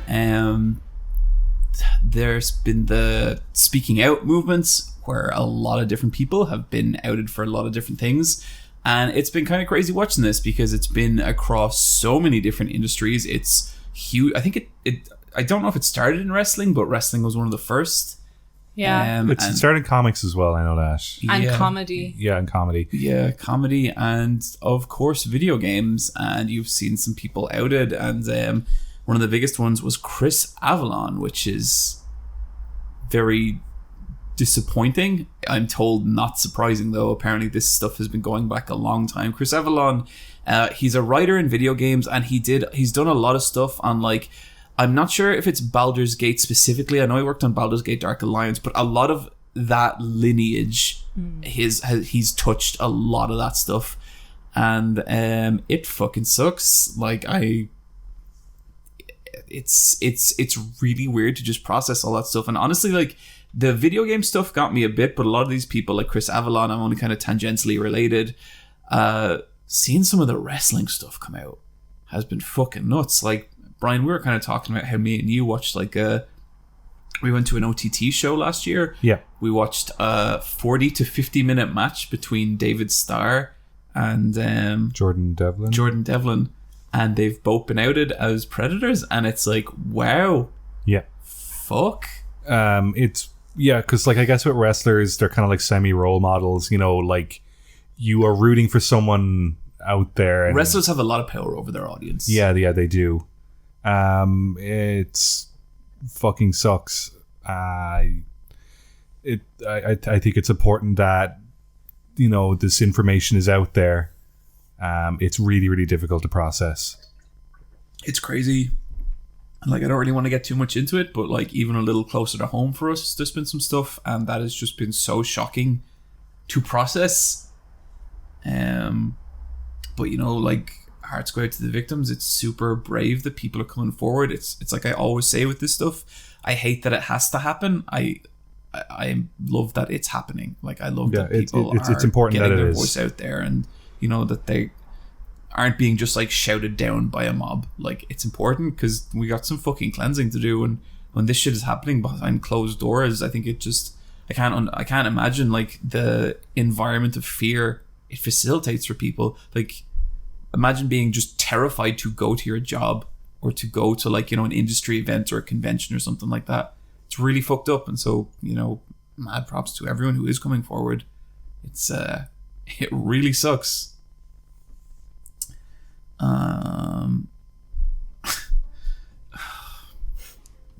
Crash Bandicoot 4. It's about time, John. Video game news, huh? Really, just what a you know that this is my fault. I should have planned this order of events better. No, this is just the whiplash that is video games. Just a real sprinkle of just bullshit, and then just games. Crash. Do either of you have affection for Crash Bandicoot? He's alright. Not particularly. Wouldn't be my favorite. Yeah. I prefer Spyro over Crash. Oh, I'd take Crash any day over Spyro, but Spyro's a narc, so I don't really. Spyro would smoke a blunt. He does smoke a blunt, and Tails gets trolled. So this is the fourth Crash game. They made a point about ignoring the canon of the PlayStation 2 era onwards games. I love that can happen across literally anything. It's just like, okay, you're ignoring Terminator 4 and 5, you're ignoring Crash 3 and 4. It's a really fun retcon. My favorite of that is still the was it Avalanche? Was it? I can't remember if it was Avalanche or Rocksteady. The Arkham Knight people. And they did Arkham Asylum and Arkham City. And then there was Arkham Origins. And then they came back with Arkham Knight. And they were like, the final game in our trilogy. Just like the most fucking, like, just dismissive. Yeah. But did you guys watch the trailer? I did. Yeah. It's a nice looking Crash model. Mm-hmm. Yeah. That's a bit. There's a bit where a character takes a selfie. That was pretty good. That bit also happens in... I hated that bit. Because it's like, oh, yeah, that's a thing people do. Can we stop putting it in our video game? But they also did it in the Mario and the Rabbids game. Yep, they did. That's such a, like, there's probably a bunch of games and you could, like, add that to the list. Yep. Taking selfies in games, fantastic. Showing selfies in trailers, I think we need to move past that a little bit. I think it's such a developer dad joke. It's such a developer dad joke. Yeah. This is what the kids are into. It looks good. It looks well. They're using the game engine from the trilogy. They've developed on top of it. Is this going to be like a new game engine? But yeah, same kind of gameplay. Yeah. Is this going to be like a €60 game? That's what I keep thinking. It's like I don't want because this game's going to be on sale so fast. Yeah, and that should be the price. Although apparently the trilogy sold fucking gangbusters. It did. Yeah. So like that's the whole reason this guy is here. But yeah, Crash is back. Cool. Niamh, how excited are you for Crash? A lot. Whoa, we're gonna have to slow down. Love it's not out yet, Niamh. I love Naughty Dog's combat encounters. Can't wait for Crash to just like splatter some heads. Oh man, yeah. He's gonna wreck some skulls. What's the bad guy in Crash called? Cortex. When fucking Cortex is like intestines are dripping out onto the floor and he's trying to shovel them back in and Crash is like selfie, it's gonna be great. And he's like, Alan. Because there's an Alan in the Crash Bandicoot universe as well. Oh, Crash is back, everybody. Video games, everyone. Video games. Okay, on to this next item. Mixler shutting down. Oh no. Is it not called Mixer? Is it? I thought it was Mixler. I thought it was Twitch. No, I think it's Mixer. Mixer. I could be wrong. I think you just are calling it Mixler because you're like mixing it up with the one slur. John does really like the one slur. It's your favorite character. One time John cosplayed as the one slur at a con and security asked him to leave because it was going to cause way too much of a steamy situation. None of that is true. I barely know what one slur is. I am mixing it up with the broadcasting live audio platform Mixler. I think they've emailed us before. Yeah. No, thank you. Yeah, their service, you're right, Niamh, it is called Mixer. Who we signed to. Yeah. Well, we're just going to cut our losses, or I guess they're cutting their losses. That we can fall back on the Patreon for times like this, because like I have always loved that Patreon, and when I go in there and all those little fucking guys are saying their things, just I love it, and I'm just so supportive of them for helping us keep this podcast go. Guys, Mixer shut down, and no one knew about it. Bye. No, the streamers found out when everyone else found out. Yeah, my heart breaks for a lot of the lower level streamers there, who because like people base. like Ninja and shit, they're making it like fucking bandits off this stuff. But like for the people who have spent like, time building a community, communities are notoriously difficult to transfer from one platform to another, and like there's a lot of people who are going to be going like into Twitch and basically just starting from square one. And it sucks. Like, it's really... I feel so bad for those people. It was weird because, like... Was it, like, less than 24 hours before this? There was a... there was a story about a racist meeting in Mixer. Yeah, it seems like it's a toxic work environment with the higher-ups. Yeah, there was some manager there, some team lead or something, who used the analogy of streamers were, like, her slaves, and she was, like, the slave owner. Which I really feel like you gotta shoehorn that analogy into a streaming service. But yeah, and then, some black dude really took offense to that, and she was like, no. And then it kind of escalated, and then I think Phil Spencer offered to talk to the dude, which was good. But yeah, because the company's owned by Microsoft, isn't it? Yep. But they're notorious for starting and stopping things, aren't they? This is them trying it out, and then they bought Ninja, and then they said goodbye. Yeah, they bought Ninja, they bought Shroud, I think, and some other big streamers. Mm-hmm. And yeah, gone. And Ninja gets all his money. Yeah, they had to pay out his contract. Jesus. And so... It's going to be Facebook Gaming now, or they're partnering with Facebook Gaming, and the idea is they wanted all their streamers on Mixer to migrate to Facebook Gaming, which is not going to happen. No, Facebook has peaked a long while back. Yeah, and like I don't go to Facebook for game streaming. I go there for QAnon drops. Yeah. It sucks though, because like I feel like one of the problems with YouTube is that there's no competition. YouTube can do whatever the fuck they want because there is no competition. Twitch is like in the lead by a lot, but at least Mixer represented another option, and with that gone, I think it only hurts streamers, and it only hurts people who like streams, because this shit isn't competitive. And that's a real shame. And yeah, it was so sudden, it was fucked up, but yeah, I guess that's kind of it. Super, super weird time in video games.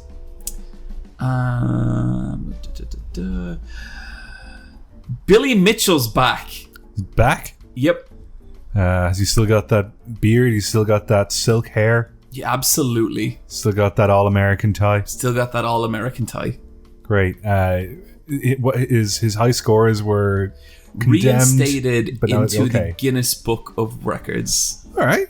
So, this Billy Mitchell, one of the stars of the documentary King of Kong, competitive Donkey Kong player, as well as Pac-Man and many other titles, a hot sauce tycoon. He had his scores disqualified last year. I think so, last year or the year before. Really? Was it only last year? That feels like a while ago now. It could have been longer. Time is... Yeah. Approximately 18 months ago. Yeah. And he... Basically, when experts looked at his tape, the way that the sprites were getting drawn onto screen did not match up with how arcade hardware works. And it made people think that he was using MAME.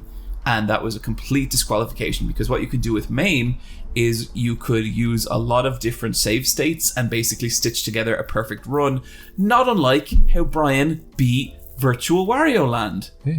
Fucking look at that for some circular storytelling. Amazing. If Billy does it, I'll do it. Yeah. It turns out Billy didn't do it. Yeah, but then whatever happens, Twin Galaxies, which is like kind of the governing body on a lot of world record stuff. I love that referee, dude. Yeah, they haven't said anything about this stuff. They disqualified Billy and he's not back with them. But the Guinness Book of World Records released a statement saying they were reinstating him. And that they have this thing where it has never been possible and will never be possible to use an emulsion board in a cabinet. And what people think they meant was emulation board. And also the idea that you couldn't program an emulation board for an arcade cabinet is not only demonstrably false, it's been proven a million fucking times. It's just something people do. So it's old ass tech. It's old ass tech. And so no one knows what the fuck they're talking about. But apparently, the Guinness Book of Records, they're not as scrupulous as you might think. Apparently, they're not really very like thorough with their research and their investigation.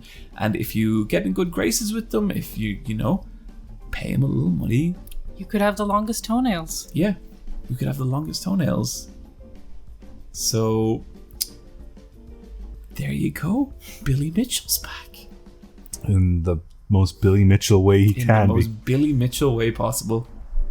But, we live in a nightmare. Finally, Min Min for Smash. Yes, she is the first character from the Season 2 wave of DLC characters for Super Smash Bros. Ultimate. Min Min is one of the characters from ARMS, and she's a fun addition. She's the ramen chef. I mean, she's the second best ARMS character for this, but she's so far behind the first. Yes. I just don't... Why? What happened? I think Min Min kind of just suits the...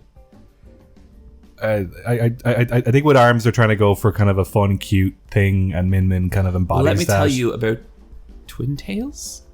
Twin Tails? I don't know. I don't play ARMS. I just like her design. I don't know anyone's name in ARMS except for Min Min, and I've played the demo. Did any of us guess Min Min? No. No one guessed Min Min, Niamh. Yeah, sure. I mean, she looks fun to play as, but it's still like... Really? Her? Okay. Yeah. Yeah. They've got, what, 4 or 5 more characters left? I guess so. Yay. Yay. I'd say another one might come out this year, but I know Masahiro Sakurai was saying that their studio is at like 50% production. Yeah, so it'll probably be a while. It's weird. Samurai Shodown just revealed a new DLC character. And it's the main knight from For Honor. So that would really revitalize the game. So in other words, a knight. It looks so generic. It's like, sir, who gives a shit? Yeah, exactly. So yeah, exciting announcements all around in the world of fighting games. It's so weird when they announce a character and you're like, why? Yeah. Who is that for? Yeah. Is that for that one guy who has a t-shirt? Oh, there's some Min Min fan losing their fucking mind. Yeah. Her design's cute. Yeah, like, she's great. She was the first design in ARMS that made me go like, well, alright.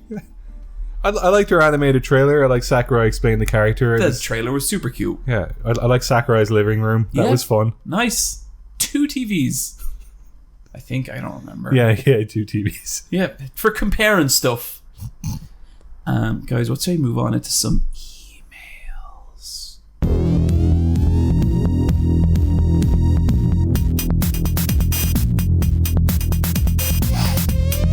Did you know that we have an email address? Get out of town. No, we don't. Yeah, we do. It's called the cool guys at gmail. No, it's askletsfightaboss@gmail.com. That's askletsfightaboss@gmail.com. Let me pull it. Bryan, why don't you take this first one? I can't read. Wait. Where am I going? It's okay, sweetie. Will I read it? Family dynamics affecting your personal dynamics. Oh, I see it here. Yes. Can I read it? Yes. Okay. Dear battered sausage, chips, and curry sauce. Okay, hang on. Who's who? I'm sausage. I'm chips and curry sauce. Okay. Yeah. Okay. Growing up as the oldest of 4 boys, I grew up with the additional responsibility of being a third parent, tutoring my siblings in math, teaching them right from wrong, and babysitting them when the parents are gone. After moving out and going to university and then living on my own, I realized how much this had affected me, where I'd put on music to replicate the noise I had at home, the desire to check stuff from friends and family, or how much mentoring teaching at work sort of came easy. This might be a bit of a personal question, but how do you feel your family dynamics have affected how your personality interpersonal dynamics work? Love the work you'll be doing with the podcast. Stay safe and healthy during this pandemic. And that is from Guillermo. Thank you, Guillermo. Brian's such an older brother. Yeah. I'm the eldest of my siblings, but I'm also the eldest of my cousins. I have a big family of cousins. Wow. So I've done a lot of babysitting for family members that would be 15 years younger than me. So I was doing a lot of babysitting when I was between the ages of 15 and 22, all the way up till college. I was babysitting cousins every weekend, generally. I'm a very immature person, so I love hanging out with my cousins. We just have a laugh. And then I guess with my brother, well, the way it works is I've got 2 sisters and a brother, but me and my sisters are all within a similar age bracket to each other. But then my brother is like 12 years younger than me, so he's a different generation behind us. So there definitely was a sense of kind of being the other adult in the room when my parents weren't around. Yeah. But yeah, I think that's definitely bled into my social behavior with people that I'm not related to. Yeah, totally. And I do love helping people with information or offering, if I'm talking about a website, I'll try and find that website and I'll try to remember to send it to them afterwards. That kind of stuff. Yeah. I'm the oldest as well. And I think I have a brother and sister. And I think I had that third parent role very much so. My family's kind of old fashioned, being in the rural countryside. So everything was very gendered. So I had to do a lot of cooking and kind of taking that third parent role in that way. I don't know how it's I think it's obvious I'm an older sister, and I think I like to gravitate towards mentorship media. I love that relationship in media a lot of the time, and I kind of see a lot of the stuff I really enjoy is where that strong mentorship role is there, and I think that comes from that. I recently had a little third cousin reach out to me who's getting into art, and that's been a wild experience to have someone really young, completely in love with art and not jaded and anything, just come to you and ask you about what you think is cool art, and just show them stuff. And I really like that. I think a piece of media I really enjoy is just Wolverine and Logan as a character, because I think he's best when he's a mentor, and I think he does that role surprisingly well for being a weird loner. Yeah, it's this whole other interesting side of him. He's a very caring guy. He does seeing people grow up and becoming themselves. Yeah, he's supportive like that. Yeah. Actually, the whole thing about people asking for advice on art and art college and stuff like that, I've had a few younger relatives do that with me, and it's gotten to the point where I have a templated email with all the links. Because I was so proud of the first one that when another kid asked me, I was like, dude, you are gonna get the best fucking email because I already have it. I have an 11-page document full of advice about YouTube for when people ask me those questions. Yeah, see, exactly. And they're always like, whoa! And I'm like, yeah, I can see that being very helpful. But mine was very personal. I'm sure it was, but I'm sure the second time a kid's going to ask you, you're going to be like, you're getting the fucking... You're getting the template. You're getting the template, kid. But, okay, so how about for you, John? Because since you're an only child, but you're the youngest of the cousins, do you feel like you're a younger brother? It's some weird. ways. I think because I'm an only child, this is going to sound weird, but I think there's like a jadedness to social interactions that I never got. Because like when I'm around someone my own age, that's like an event. Like that's kind of special. Whereas if I had brothers and sisters, I don't think it would feel that way. And so a lot of times I feel like I can be very eager to hang out with people. It's like, oh, we're going to fucking hang out and it's going to be awesome. And the other person's going to be like, yeah. And maybe that's just because of my terrible fucking personality. I'm not sure. But like, I think there's an excitement I feel for like engaging with someone my own age that I notice a lot of people with brothers and sisters don't seem to have. Does that make sense? Yeah. It's just these annoying people you have to live with. Yeah. They're pretty cool. And then kind of I'm also the youngest on my dad's side, and it's like the youngest of like 6 boys. And I think part of that was I did sort of develop like a bit of a little brother mentality with a lot of these people, because I used to like really look up to them. And like for a lot of my life, I think I do kind of seek out like older sibling like figures and get very attached to them, is kind of one thing I've sort of noticed. And it's not like a good thing or a bad thing, it's kind of just a thing. But then when someone kind of looks to me that way, I don't really feel very sure about how to act, which I think is maybe one of the reasons I kind of get like uncomfortable with YouTube stuff sometimes. Does that make sense? Yeah. You're used to looking up to a role model rather than you being the role model yourself. Yeah, 100%. I don't think I've ever had a role model, and I've always wanted it fucking shows. an older brother, an older sibling. You're so bold. Just to kind of have like that map or that template of kind of what I should be doing. You also hate authority. Yeah, I know. Hey, there's still time. Thank you, Guillermo. That was a wonderful email. Yeah, that's a really cool email.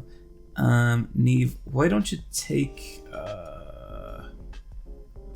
unseen mechanics in video games? This is from Adam. To the Lord, the Lady, and the Lad. Adam here. A long time ago, a younger lad, I played a lot of Call of Duty and Halo. I noticed that switching between the two was odd, but I could never place why. As it turned out, years later, I saw a design documentary on Halo and Destiny, and that answered my wonder. The crosshairs for the games are placed differently. In Call of Duty, you're a man on the ground with a gun, and everything important is usually head level. In Halo Destiny, vertical space is much higher importance, so they shifted the crosshairs vertically lower to place more focus on the vertical space. I always appreciated this, but never noticed it, if that makes sense. What is another invisible design choice like this that you've noticed and appreciated in games? Bonus, the worst example of mine is GoldenEye Rogue Agent for GameCube. For some reason, the crosshair is about 80% of the way up the screen. No idea. Yours, Adam. So I guess like mechanics that are there to improve the game, but not anything you're ever meant to notice. Yeah. Just things that stick out to you. Yeah. I've always heard like in a lot of shooters, what they'll do is that they'll like your last bullet in a clip will do double damage, and I think that's pretty cool because that's like that is going to facilitate some really cool moments where you're about to die and then you just save yourself. Yeah, like that's probably a loadout perk kind of thing that something might have. Yeah, but like it's not it wouldn't be anything you're ever consciously told, and it would be across like the entire game. Does that make sense? Yeah. Yeah. Resident Evil 2 had a lot of the remake had a lot of this stuff, like with how bullets interact with zombies and stuff, and like I was not a fan of it, but I think it also really upped the tension for a lot of people as well, because it was keeping you constantly on this kind of razor wire where like you never felt like you had quite enough bullets, but yet bullets were always going to be there. That's a really cool one, I think. I think a lot of these games are super secretive about it, but if you ever open them up, I think you'd be like, holy shit, the amount of games that do this. I always remember like coming across a thread about this stuff on Reset Era once, and there were some people being like, if fucking Dark Souls ever tried to pull this shit, I'd be so mad. And it's like, I guarantee you Dark Souls does something. Yep, for sure. Mm-hmm. There's one I could think of with Mario 64 because that was the original 3D platformer, and it was a very simple game, but they had like little bits and details to kind of give you a tiny bit more feedback than you could get out of the limited aesthetic of that game. But one of them was that I think it's Mario's attack animations are in sync with the music, and that was very much considered from the beginning of the game, so that like when you hit an enemy, it's always on the beat to one of the lines of the music. Yeah. And so you really feel like you're more in sync with the game. It kind of grounds you in it because like there was such a difficult kind of connection with that game at the very beginning because you hadn't played a game like that, and it was a gamble to develop. Yeah. And so invisible stuff like that, where like it's something you don't notice, but like once you realize it's there, you're like, oh yeah, of course that's absolutely part of it. It's interesting you say Mario as well, because like one of the things that really stood out to me about Dreams last year was all the Mario clones, and when some of those games were programmed without a shadow, trying to move Mario around a 3D space, trying to navigate 3D platforms without a shadow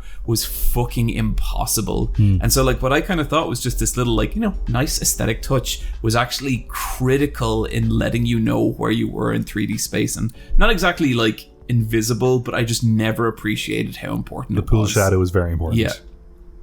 You get anything, Niamh? I've been thinking about it because of The Last of Us 2, but horse animation I've now a real focus on because I've played a lot of games with it in it, and I figured out what I liked. They're real hard to steer. They're really hard. I like the Red Dead 2 horses because they have this secondary motion to it where there feels like a little resistance. The Last of Us 2, it really felt like you were just set up higher in the screen because you were on this really tall horse, but it just kind of felt like it felt really floaty. And I think I feel that a lot is just how a character feels in the world and where it's set in the camera, and kind of just the weight of animation. I really don't like when things feel floaty, or when things are like accessed at a weird location. Like I really enjoyed the Plague Tale, but when you hold hands with Amicia and little Hugo, it's like pinpointed at their hands, so it's really weird to rotate them around things. Oh right, yeah. I think it'd feel much nicer if like the axis was on her and there was like a it's got a magnetic grip there, but she's the fulcrum. And you get used to it, and it's nice to move around when you finally get that used to it. But there was this moment of like, that doesn't feel right. It's like Rio, like, and him moving like a car, like that. Well, I think they were going for something very specific with Rio's with Rio's movement patterns, and I don't have really time to explain it right now, but like, it's like driving a piece of shit. Well, that's just very dismissive, Bryan. I don't like it when we use curse words on this podcast. It's a bad game. It's not a bad game. It's a beautiful game, and we all had a wonderful time playing it. I'm gonna have to play the second one now. Thanks, everyone. But we are that in a bit. Thanks, Adam. Thank you, Adam. Yeah, thank you, Adam. Okay, I am going to take this next one. This one is from Sam. Dear Niamh, Bryan, and John. I was hoping to get the cast thoughts on how the fans of Super Eye Patch Wolf's YouTube channel reacted to John's announcement that he would be running a charity for BLM and LGBTQ plus groups. Did the reaction surprise you at all? Does this change how you view how you interact with the fan base of Super Eye Patch Wolf channel? Or was the reaction something you expected and knew was going to happen? If you don't feel comfortable answering, that is understandable. Oh, it's alright, Sam. I kind of wanted to talk about this somewhere. So I ran a charity stream last weekend, and it was really cool, and it went really well. But before I did, I put out a couple of announcements, and the last announcement I put out was on the YouTube channel. And I checked back after the first hour, and there was already like a lot of replies, and a lot of it was like pretty hateful, shitty stuff. And that was really deeply disappointing. And it was also surprising because I barely got any shit on Twitter, like a little bit of shit on Twitter, like barely any on Instagram, and this just seemed so disproportional to that. And I'm not sure like the specifics of it. I have a feeling that at some point this post did the round on some racist ass Discord or something like that.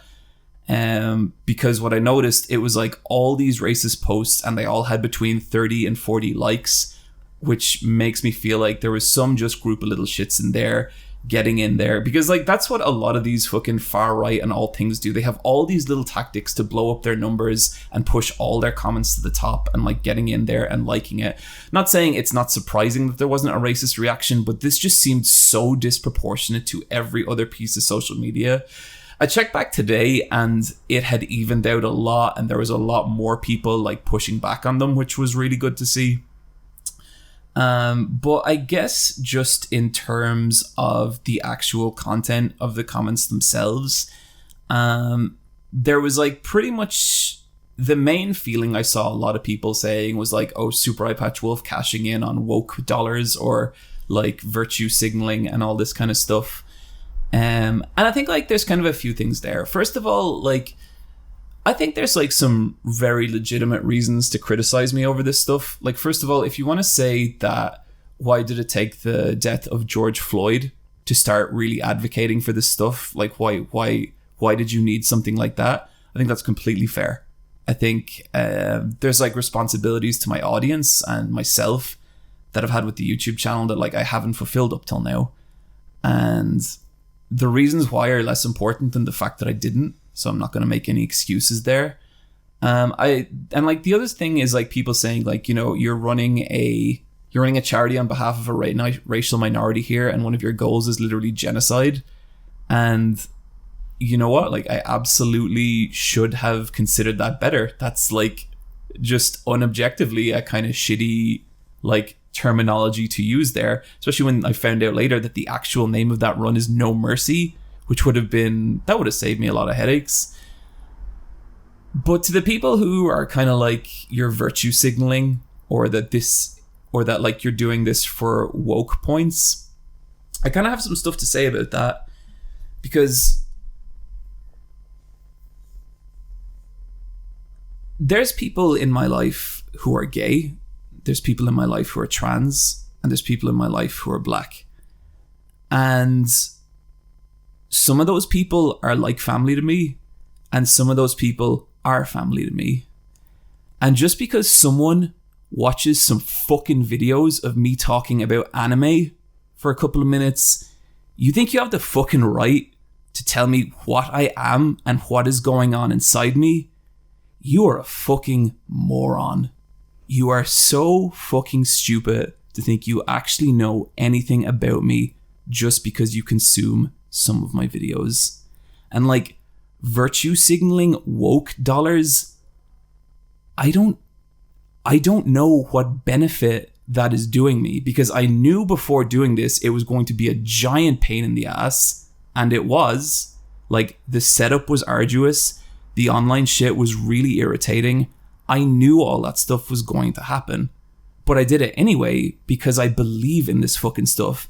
And if you don't, fine. I don't give a shit. That brings me on to this second part of this.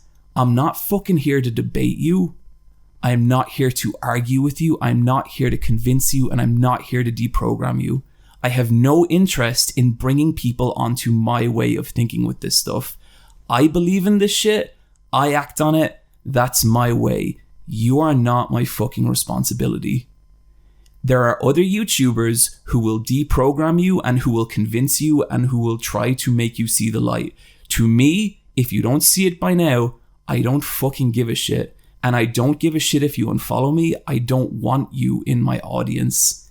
And I'm getting really sick of this entitled bullshit. Whenever any of this comes up, the conversation becomes about you. I know there's like probably a very tiny minority of especially the Let's Fight a Boss audience who think this way, but I just really need to get this shit out there. This shit is not fucking about you. And to the people who leave it, virtue signaling, like, when I think of my relationship, when I think of the people I'm doing this for, when I think of my relationships from my personal life, the people that I want a better world for, I am doing this for them. And when you say to me, like, virtue signaling, or you leave your shitty little comment, you think that moves me a fucking inch compared to how much these people mean to me? You're nothing. And it's a joke if you think you'd even come close to affecting me like that. In fact, like, you just push me more towards this stuff. one of the reasons I wanted to do this was when I made that initial tweet about Black Lives Matter and saw some of the people doing it. And then, like, you know, for the following weekend, all my fucking social media were, like, you know, under, like, attack from, like, being, like, hacked and people trying to get my passwords and all this kind of stuff. I don't care.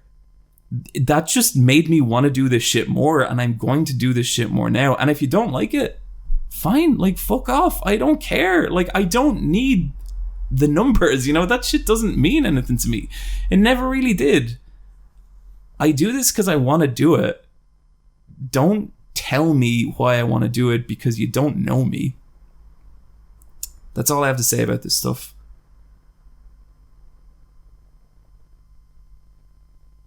Yeah, I thought it was a cool idea to do. Thank you, Bryan. To the point. Yep. It was good.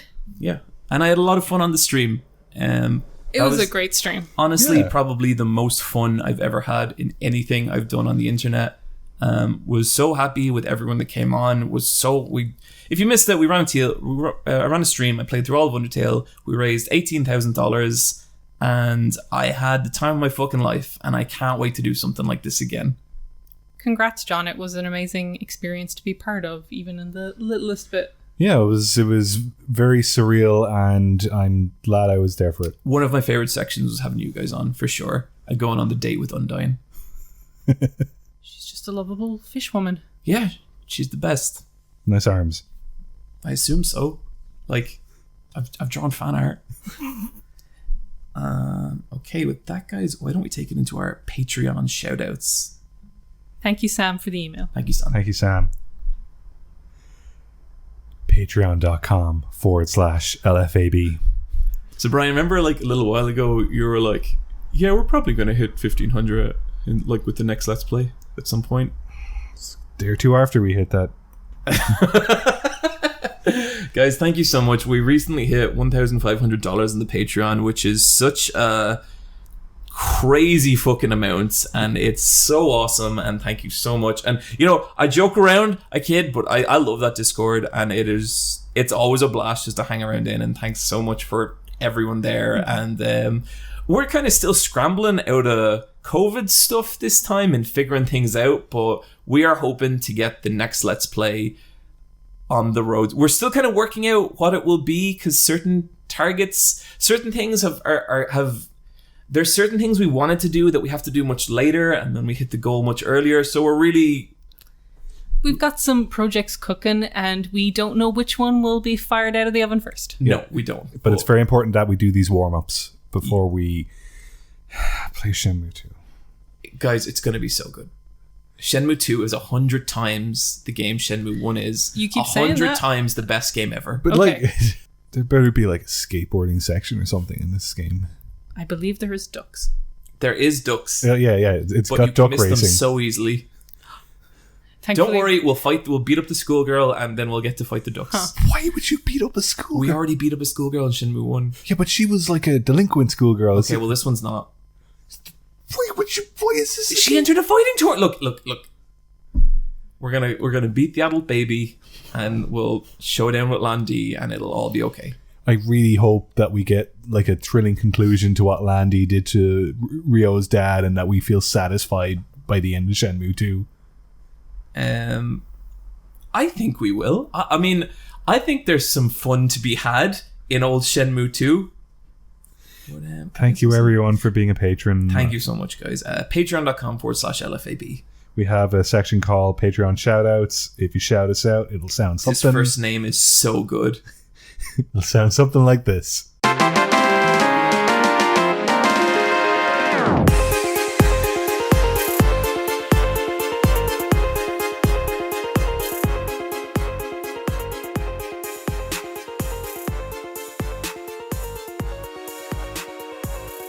John. This is from Too Many Leg Bones. And so this is sent on the 13th of the 5th, 2019. Can I get the strongest shout out for episode 100 being the last episode before I hand in my final university module? Wish me luck. Best of luck, Too Many Leg Bones. Good luck. A good year. A great year. And I have no doubt it all worked out and that you're doing terrific. Niamh, why don't you take this next one? This is from Marnie. I'm going to dance until I get a shout out. I'm dancing right now. I'm tired and I'm hungry. Please help me. I want to go home. This came in over a year ago, so Marnie is without doubt dead at this point. Yeah. Which is very sad. But warn those legs away. We have a lot of patrons. It takes a little while. There's a list, guys. There is, yeah. You need extra leg bones to keep you dancing. Yeah. You really have to support each other as a community. Then this last one is from Marthakins, and it says, can I get a shout out to future Martha for having the balls to finally come out to her family? Hell fucking yeah, you go, Martha. Fuck yeah. That's awesome. Hell yeah. I'm proud of you, Martha. We're all very proud of you. You're amazing. Loot drop. Niamh, what's your loot drop? I have it. Oh yeah? Bryan, it is the Monsters in the Closet video. Oh yeah. Very good video. And the man who made it is... A cool dude. James Somerton. This is a short, but actually it's not short, it's an hour-long video. It is, but yes, it's the better not part of a an hour. complete history of LGBT representation in horror cinema. I've seen this video going around. It's really good. It's really interesting. James himself is gay and obviously gives that perspective on it. It has more of a focus on gay men in cinema, but it does touch on transness and lesbians and bisexuals. So it's just a really interesting overview on the history of coding, on acting, the Hays Codes, just representation, gay readings, and the future. It was crazy because I think he made this video how many years ago, Bryan? It's like 3 years old, but all of a sudden the algorithm picked it up. So I think the more recent video on his channel is from a week or two ago, being like, thanks. Okay. And it's a great video. Literally 50 minutes of well-explained information about the history of LGBT monsters. Sounds cool. I got 2 videos, and the first is from Thor High Heels, and it's from Software's other games. Not Dark Souls, not Bloodborne, not even Armored Core. Enchanted Arms, yeah. Has it got Kingsfield? Not Kingsfield. It's like, so everyone talks about Kingsfield and Armored Core as being the prototypes. This is the other games. These are like the deep down obscure, and it's really interesting because you can really see like the DNA for Dark Souls and Bloodborne in some of these like real janky anime games. And it's a fun video. And then my second video is from Nitro Rad, and this is about the game Niamh was talking about earlier, Umurangi Generations.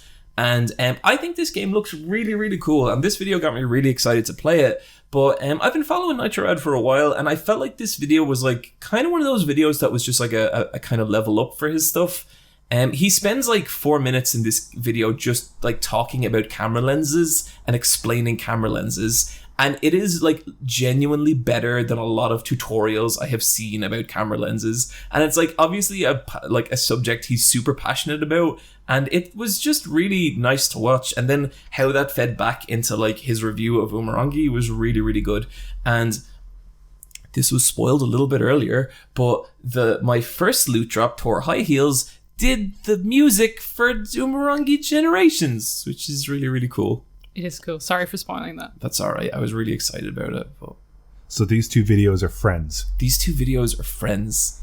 Did you hear that he's sampled Silent Hill 1 in a bunch of really weird ways in the Umurangi soundtrack? Oh no, that's cool. Yeah, and he's made it like really happy and fun. It's fucking awesome. Bryan, what'd you got? Oh, sorry. Niamh. Oh, go ahead. This is just a really cool Mario 64 video. And it's just really nostalgic. Just put it on, enjoy it. It's only like a couple minutes long. It's just kind of one of my favorite games kind of being explored. It's just good stuff. Yeah, just good normal stuff. Yeah, a normal video for a normal person for a normal time. Well, we need more of that. Yeah. This will cheer you right the fuck up, kids. Oh, it's still really hot. Yeah. It's so gross out. The Irish summers suck. We had 2 weeks of sun, and then we've had rain for what the weeks. Fuck even is this? Just shitty rain, and then out of nowhere came this horrible muggy day where it's super hot, but there's no sun. Yeah. I don't sleep on nights like tonight. I just can't drift off. No, this is dusty weather. Yeah, it sucks. But we hope you had a good time with the podcast. Yeah, sorry complaining about the weather. If you want like a pick-me-up, Bryan is wearing some very good shorts that just have the words "fuck it" printed over and over on them. Fuck it. Fuck it. I can't wear them to work, but I'm working from home, so fuck it. It's a pure nightmare. Yeah, HR nightmare. It is. But, fuck it. Guys, stay well. We'll see you next time. Bye. Bye.